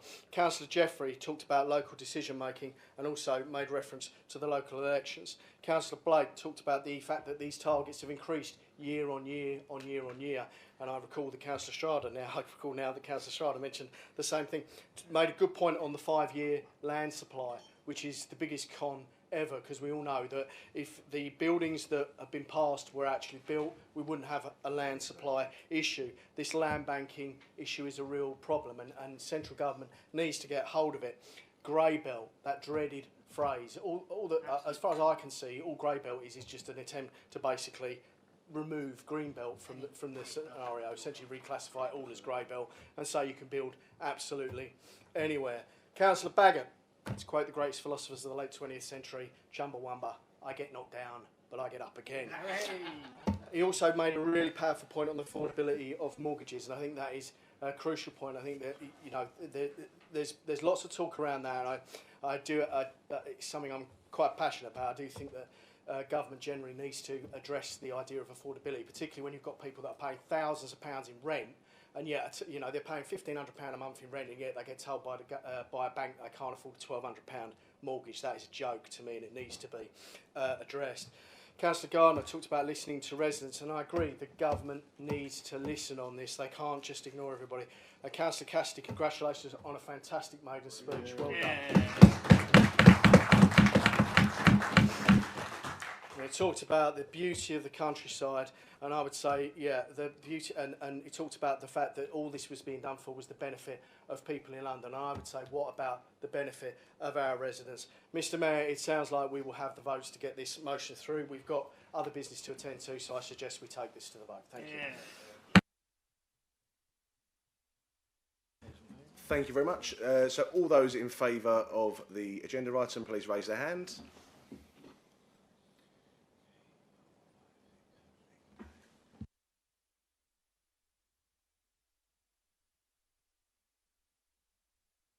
All those against? Any abstentions? The motion has been passed. Thank you very much. So we now move on to the next agenda item, which will be moved by Councillor Aberhall. Thank you very much. Okay, thank you, Mr. Mayor. This motion is actually very simple and not controversial, which makes a change, really. It's only about who this building belongs to, and the answer is everyone. Not Reform voters, not Labour voters, not Conservative voters, everyone. Whether somebody voted for me or couldn't stand the sight of me or my name on the ballot paper, this building belongs to them. And I may not have mentioned this before, but I was first elected to this council over 30 years ago. I'd rarely mention that. And throughout my time as an elected member, I've always believed that civic buildings should belong equally to every resident of the borough. That principle has never changed. That's exactly why council buildings should remain politically neutral. Because the moment a council starts deciding which causes deserve to be flown from its buildings, somebody else quite rightly asks, well, why not mine? And that's the problem. Where does it stop? One administration flies one flag, the next administration flies another. 5 years later, somebody flies something totally different under a new administration. Before long, our civic buildings become political billboards instead of public buildings. That's not what they're for. I've never been a supporter of gesture politics. Residents elect us to provide services, spend public money wisely, and deal with their practical issues affecting their everyday lives. Too often, symbolism replaces practical action. Let us be absolutely clear about what this motion does not do. It does not stop anybody from expressing their views. It does not stop campaigns. It does not stop demonstrations. It does not stop charities. And it does not stop awareness days. People remain completely free to support whatever cause they wish, and that's democracy. This motion only says one thing: council buildings should stay out of politics. Take the Ukraine for an example. Nobody in this chamber wants to see suffering caused by the war. The question is not whether we care, of course we do, but does flying a flag above Basildon Council rebuild a home? Does it feed a family? Does it provide medicine? And does it bring peace? The honest answer has to be no. Practical humanitarian assistance and real support will always make a greater difference than symbolism alone. This motion is not intended to diminish any cause or community. It's simply about maintaining a clear and consistent principle regarding the use of civic buildings and civic flagpoles. We already have symbols that unite each and every one of us: the Union flag, the flag of St George, the Essex flag, our borough flag, and our armed forces flag. They represent everyone. Residents elect us to empty bins, build houses, improve parks, balance budgets and provide services, not referee culture wars. This motion is not about taking sides. It's about refusing to take sides. They should unite us, not divide us. They should represent every resident equally, not whichever administration happens to be in power that particular year. Mr. Mayor, I move this motion to council.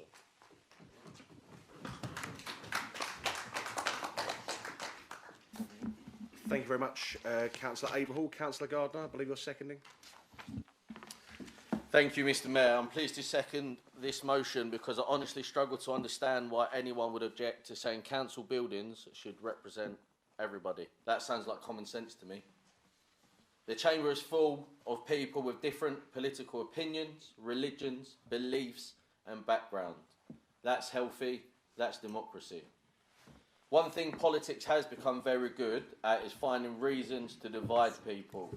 Everything becomes an argument, becomes a badge, becomes our side and their side. I think residents are tired of that. Most people just want their council to get on with its job. This motion doesn't tell anyone what they can believe. It doesn't tell anyone what they can support. It doesn't tell anyone what flag they can display at home, at a march, at an event. This is entirely their choice. All we're saying is public buildings funded by every taxpayer shouldn't appear to endorse political or ideological campaigns. That protects everyone equally. Imagine someone walking into this building who disagrees with whichever campaign happens to be flying that week. Would they still feel this building represents them? That's the question. This motion says yes. Because no matter who you are, these buildings belong to you. And I particularly like one safeguard within this proposal. If something generally exceptional comes along, it comes back to full council. Nobody gets to make those decisions behind closed doors. Every councillor votes. Residents can watch. That's transparency. We have plenty of things that unite us already. Our country, our borough, our county, our armed forces, our civic traditions. Let's celebrate those things. Let's stop turning everything into another political argument. Residents deserve better than that. I'm very pleased to second this motion. Thank you, Mr. Mayor. Councillor Harrison. Thank you, Chair. I'll be brief because I want to save my voice for the end of the meeting.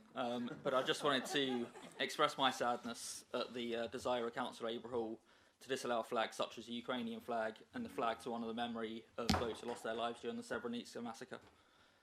I want to praise Councillor Blake for the work that he did when the Conservatives were last in administration to support the people of Ukraine through flying the Ukrainian flag and organising aid to be sent to Ukraine. I believe he drove with the convoy himself, and I commend him for that. And when the next global catastrophe happens, which I hope never does, but accept that it will, I hope that Councillor Blake and his Conservative colleagues will not stand in the way of raising a flag to show Basildon support. And finally, Councillor Abraham, the Ukraine is what Vladimir Putin calls it. I call it Ukraine.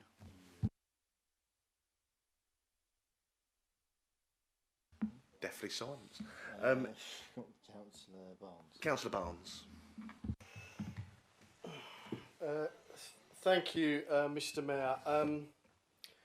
I do have some sympathy for this motion, and I understand the reasoning behind it. However, I will not be supporting it tonight, and the reason is pretty straightforward. I think there's a danger by adopting a motion like this that the council would restrict itself too much. And also, if I'm completely honest, I just don't have enough of a problem with the council flying flags, such as the Pride flag. I'm watching some of my daughter's friends go through this stuff at the moment, and although things are easier than they once were, they're still not always plain sailing. And if flying a flag helps somebody feel more welcome and accepted in this borough, what does that cost me? It doesn't negatively affect me, and I can understand why it may greatly matter to somebody else. With regards to the point around Ukraine's flag, I accept that flying a flag doesn't rebuild a house or lead to, it's not going to lead to a peaceful resolution of the conflict, but it does show solidarity, and I think in many ways that is hugely important, particularly when we are hit with significant and concerning international events. But my main concern with this motion is that it would remove the council's flexibility to respond to circumstances that we can't necessarily predict. Let us suppose, God forbid, that there was another terrorist attack on the scale of 9/11. The council may well wish to fly the flag of the United States or some other country as a gesture of solidarity. And there may be other national or international events in the future to which members believe it would be appropriate for the council to respond. Do we really want to wait for a full council meeting before we fly a flag? It could be weeks and weeks and weeks, and I think a rigid policy would prevent us from responding in good time. For me, this should be a matter of common sense and judgment. I do not believe the council needs to impose hard and fast rules that attempt to cover every possible situation. We should trust elected members to exercise reasonable judgment. Different administrations and different political parties will inevitably have different priorities. But that is part of democracy, and I believe we should respect that. Others will feel differently, and I respect that. And that's why members of my group will have a free vote on this motion tonight. My own view is that the Council should retain the flexibility to respond sensibly to changing circumstances rather than binding itself with rigid rules. And for that reason, I will not be supporting the motion. Thank you, Mr. Mayor. Thank you very much. Councillor Baggott. Thank you, Mr. Mayor. I wasn't too sure I was going to speak tonight, but great respect that I have for Councillor Aberhall. He said a couple of things which I felt moved to actually at least comment on. Because I do believe there should be some sort of protocol. And when I was leader, that was brought up with me about the need for it. But at that particular time, for whatever reason, we had other priorities which were more important than a protocol for flags. But now it's come to the fore, and I think there should be a protocol. And it's right, this is a council building, it is for the people. So therefore there is an argument to say the people should decide what flags are flown, and not politicians, and not people here. But flags, you have to remember, are a symbol. And human beings rally around symbols. I mean, in America, it's a crime. It's treason to actually burn the American flag. Go to jail. We've got soldiers across the world fighting for different causes, for different countries, that have died to recover a flag. Given their life, that's how important it is to them, the symbology of the importance of a flag. So we shouldn't underestimate the importance of a flag. And when I got involved in 2022, when Russia invaded Ukraine, I got involved in setting up a relief effort, which Councillor Blake was very, very good and assisted. I didn't realise he'd been on a convoy. I tried to get on and was stopped, but there you go. So well done you. But when we did the first raising of the Ukraine flag outside this building, that day, a partner of Ian Beatwell, for those who know Ian Beatwell, who was Ukrainian, she just landed that day, she turned up, and she watched the flag going up, and she filmed it. Within 24 hours, that video had gone viral, and one of the people that saw it was President Zelensky. And he sent a message back to Basildon thanking them and extending his hand that when the recreation work for Ukraine was needed, that Basildon would be the forefront of his mind. So when you say that having a flag doesn't achieve anything, it doesn't actually build anything, it doesn't actually create anything, that's fundamentally wrong from experience, because it can. And we built strong bonds with Ukraine that day just by putting that flag up and showing that solidarity. And I think we are missing an opportunity if we don't have the ability to show that same level of humanity in the future to any country that may need it, that we collectively as a people feel deserves our attention. So I can't support this motion for that reason. I am passionate about the Ukraine, I'm passionate about the defence of Ukraine, I'm passionate about the atrocities that are being committed by the Russians against the people of Ukraine. And that's just one country. And that should be an example of why I can't support this motion. Thank you, Mr. Mayor. Any other speakers? No. Councillor Aberhall, would you like to sum up? Well, you know, I've listened to the arguments and there's some very good points that have been made. Councillor Gardner was quite right about the building belongs to everyone. And of course, when I was first elected, we didn't have a council chamber. And it wasn't even in this room. It was a room at the back, as Councillor Blake will remember. And the idea behind that was that it would be a room for the people who own this building, a multi-use room that they could hire and use when they wanted to. So this really was designed as a building for the people. Councillor Harrison, you know, flying the flag, well, we've heard that it may have helped from Councillor Baggott, but where is the evidence that flying a flag has helped anyone? You know, Councillor Barnes, fair enough, you know, you don't have issues with flags, and you know it is a free vote, and so I totally accept your opinion on that, as I do Councillor Baggott. We go back a long way, and I would not, I always listen to what he has to say, because he's a decent guy and has reasonable opinions. But the thing that matters most, this, you know, we've got some good councillors here, but the thing that matters most about this is that the motion protects future administrations just as much as it protects this one. Because imagine another political party taking control in a few years' time. Would everyone feel comfortable about if they started flying flags, promoted causes they personally, that we disagreed with? Probably not. That's exactly why neutral rules are better than political discretion. They apply equally to everyone. It's a free vote. I will, accept that we're probably not going to get this through, but it is a point we've maintained that this building does belong to the people out there, and while reform councillors are here, it always will.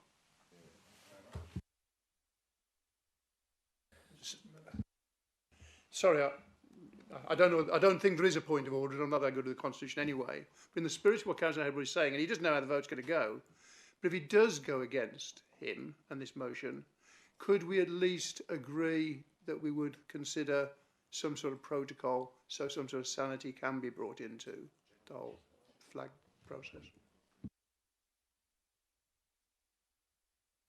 Councillor Barnes, any ideas on what you'd like to do in regards to that? I mean, we could refer it to the General Purposes Committee if you want, but I mean, I would suggest we see how the vote goes first and then take it with you, if you want. You're quite comfortable with that. Thank you very much. All those in favour of the motion, please raise their hand.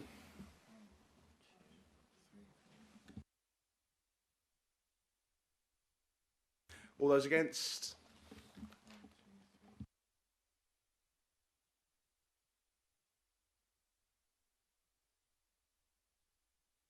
Any abstentions? Thank you very much. That motion has not been passed. However, I think in terms of the spirit that it was moved today, I think we probably in agreement from the General Purposes Committee. We will have a conversation around a flag policy rather than the motion that was moved today. So I think we can find somewhere in the middle to work. So thank you very much, Councillor Abraham. We now move on to the final motion of the evening, which is being moved by Councillor Swaby. Over to you, kind sir. Thank you, Mr. Mayor. Hopefully we won't be here much longer with this one, so if you'll indulge me. Hopefully this is a straightforward proposal that I believe many residents will welcome. The Green Waste Collection Service is a good service. It helps keep our borough cleaner, encourages recycling and helps reduce fly tipping. We should be encouraging more people to use it, not making it less affordable. We all know that household budgets remain under pressure. Energy costs more, food costs more, insurance costs more, council tax costs more. Residents are watching every pound they spend. So when families look at whether they can afford another annual subscription, some simply decide they can't. And the result? Less recycling, more waste, sometimes more fly tipping. Nobody wins. This was in the Reform Group local manifesto. This was a promise. We stood on it. Residents voted knowing exactly what they wanted to do, knowing we're doing exactly what we said we would do. The good news is we're not alone. Other parties have also spoken about reducing this charge. Residents don't care whose logo is on the leaflet, they care about the result. If we genuinely believe this charge is too high tonight, it should be one of the easiest votes we ever take. Let's think about the average household. They have a garden, they want to recycle, they want to do the right thing, but they're looking at another bill landing on the doormat.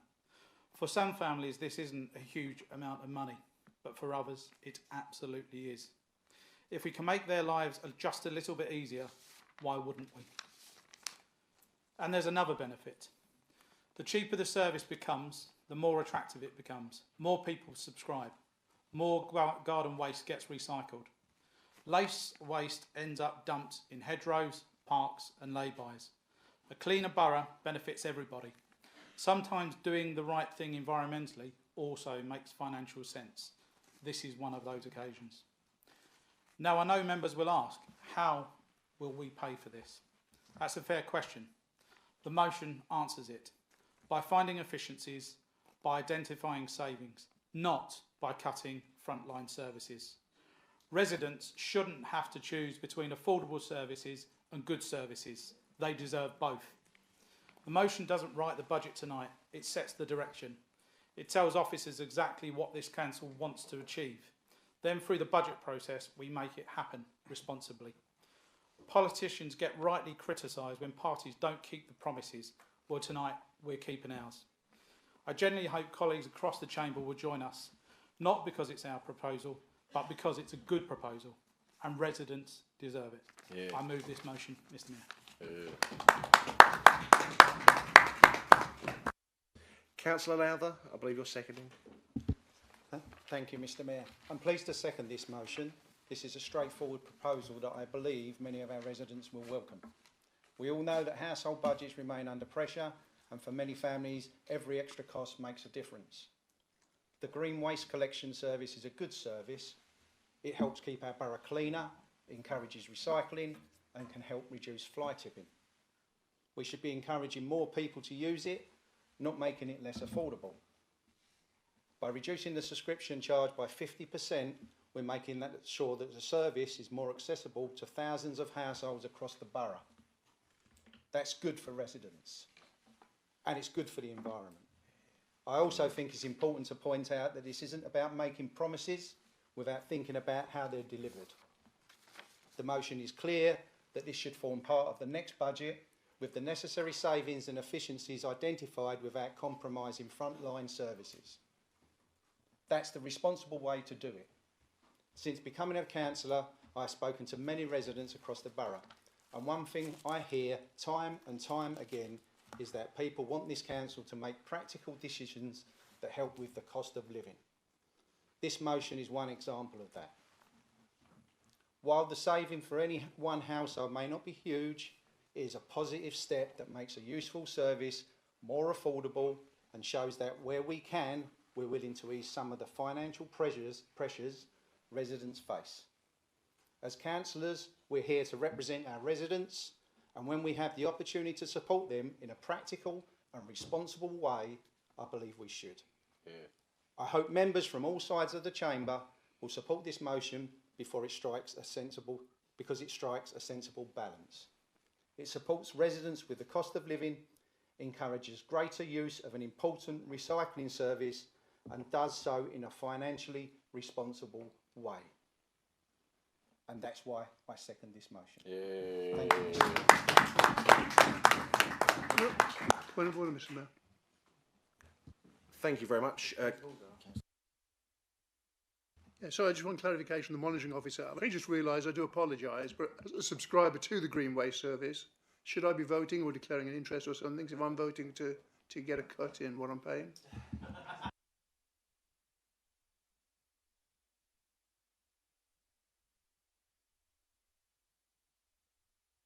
Thank you very much, Councillor Baggett. I think because we're at a number, if not maybe all people or members in this chamber probably subscribe to that service.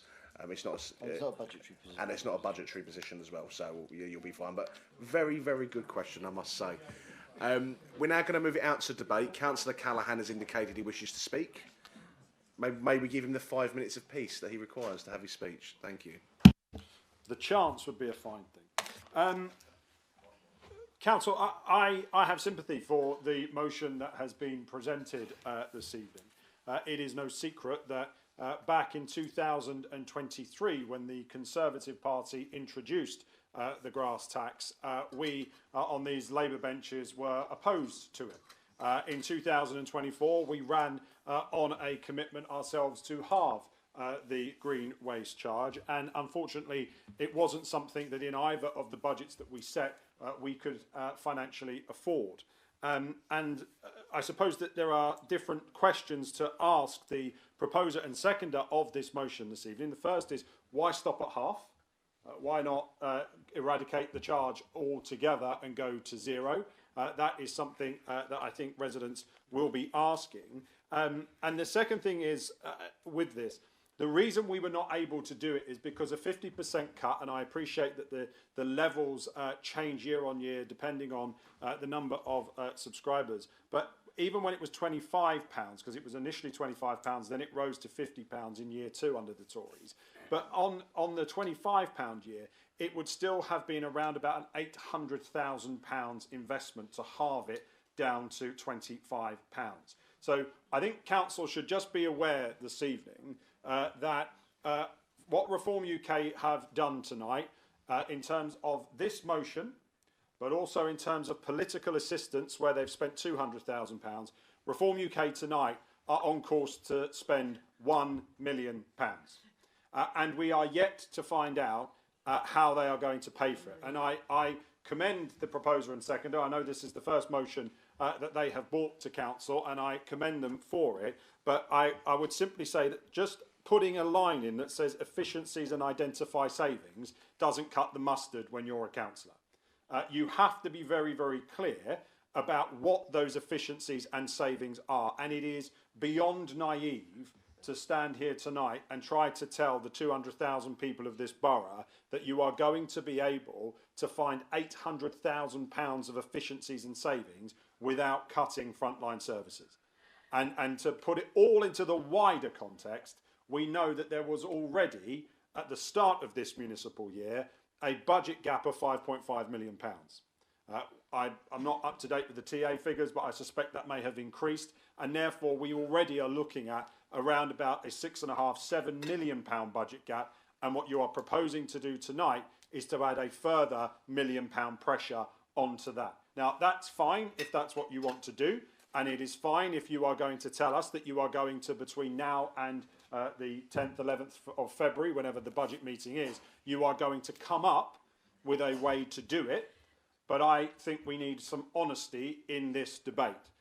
This is an £800,000 commitment across, as I say, the political assistance and the green waste halving charge tonight. That is £1 million that you are going to need to find in the budget. I do agree that the grass tax is grossly unfair. I have many residents in the town centre along Pinmill where the council comes along, cuts the trees back, cuts the grass on the front, and the leaves and the green waste blows into the front gardens of my residents. And what are they to do with it? They have to pay the charge in order to dispose of it. But I make that point tonight. Reform UK are seeking to look both ways on this. So I absolutely support the idea that we should halve the grass tax. I wanted to do it. I could not find the money in the budget to do it. So in the end, the measure that I decided to take in the budget was to freeze the council tax. That was around about a £350,000 investment to freeze the council tax. I decided to do that as a cost of living measure to give some breathing space to residents who are struggling. But you are seeking to do more than double that with this. So I do hope that when the councillor who has proposed the motion tonight comes to wind up, he may give some indication of how he is going to find this £1 million. I hope that he has been looking through the books for all of these, in his words, efficiencies and identifiable savings, and he is going to tell us, because we are in danger, and I know we would not want to be doing this, but we are in danger tonight, for the second time tonight, of voting for something at the behest of Reform councillors that is an unfunded, uncosted policy. And I think that would be a very real shame if that's what we do. They are laughing from sedentary positions. I look forward to them laughing on the other side of their face when they explain £8 million worth of cuts in this year's budget. Thank you very much, Councillor Callaghan. Do we have any further speakers on the matter? Councillor Jeffrey. Thank you, Mr. Mayor. I have to say I'm very pleased to see the motion brought forward in support of a Conservative group policy. Love it. It's always flattering when another group discovers the merits of a Conservative policy. Back in early February of this year, we proposed cutting this charge in half as part of our budget amendment. Regrettably, the Labour benches were unable to honour their promises by supporting this proposal at the time. We brought it forward because Conservatives are on the side of residents and hard-pressed taxpayers. It was a practical measure to support local people with the cost of living, and one we have continued to fight for. So while we welcome Reform support for our policy today, the difference between this Conservative administration and the previous Labour independent administration is simple. Unlike them, we make promises we can keep. I've still got the lovely leaflet here promising the cut.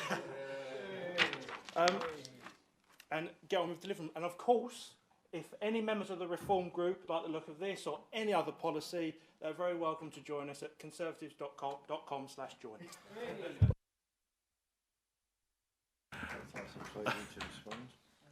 Do we have any further speakers on the matter? So we'll now allow Councillor Swaby to sum up the Reform UK motion. Thank you very much. Thank you, Mr. Mayor. As I say, I'll try and keep this as brief as possible and try and address some of the points raised. I welcome the comments from Councillor Jeffries and also from Councillor Callan. It's good to see that he is in support of this, and like us, we would go further if we could cost further. I think the challenge is we're not saying tonight we're laying out a budget for it. That's very clear. I think it's there in black and white that we said this isn't a blank cheque. We need to commit to identify the efficiencies and savings in this budget. I'm a little bit confused as well because you were quoting numbers. It went from 800 to 1 million. I'm not sure which one it is, but from our records, it looks nearer 800 that we're expecting. So I would expect us to challenge the budget as a good administration would do and look for better value and simply not accept the cost of fixed forever. You did try to bring it forward. You were unsuccessful. I'd hope this time round we can challenge that, find those efficiencies, and together, collectively, be successful for our residents. Yeah. In relation to Councillor Jeffries, I don't care who's responsible for this in history, who gets the credit for it. I just want to see it delivered for residents. This is the right call for residents and should have already happened. I'll finish. Politics is at its best when we make everyday life just a little better. Not with grand speeches, not with the endless arguments as we've seen tonight, but with practical decisions that leave more money in residents' pockets. That's exactly what this motion does. I hope colleagues from every political group will support it, and let's keep another promise to the people of Bradford.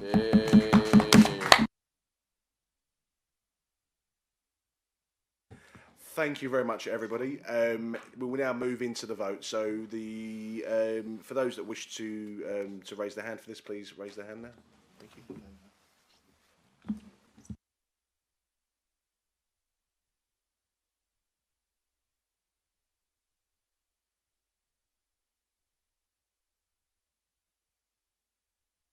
All those against?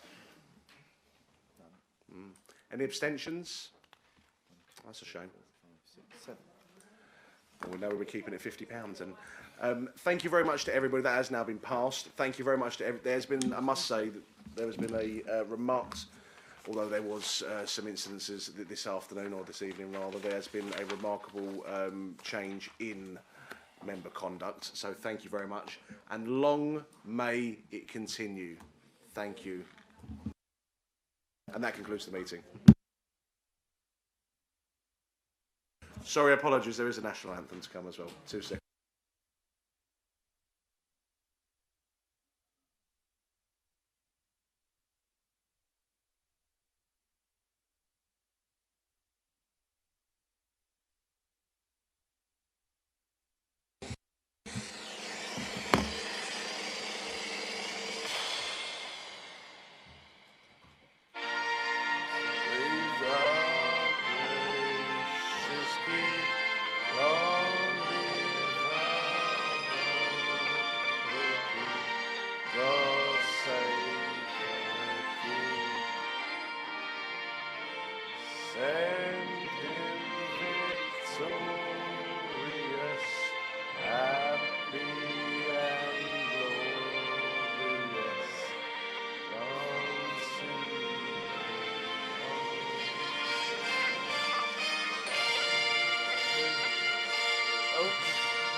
No.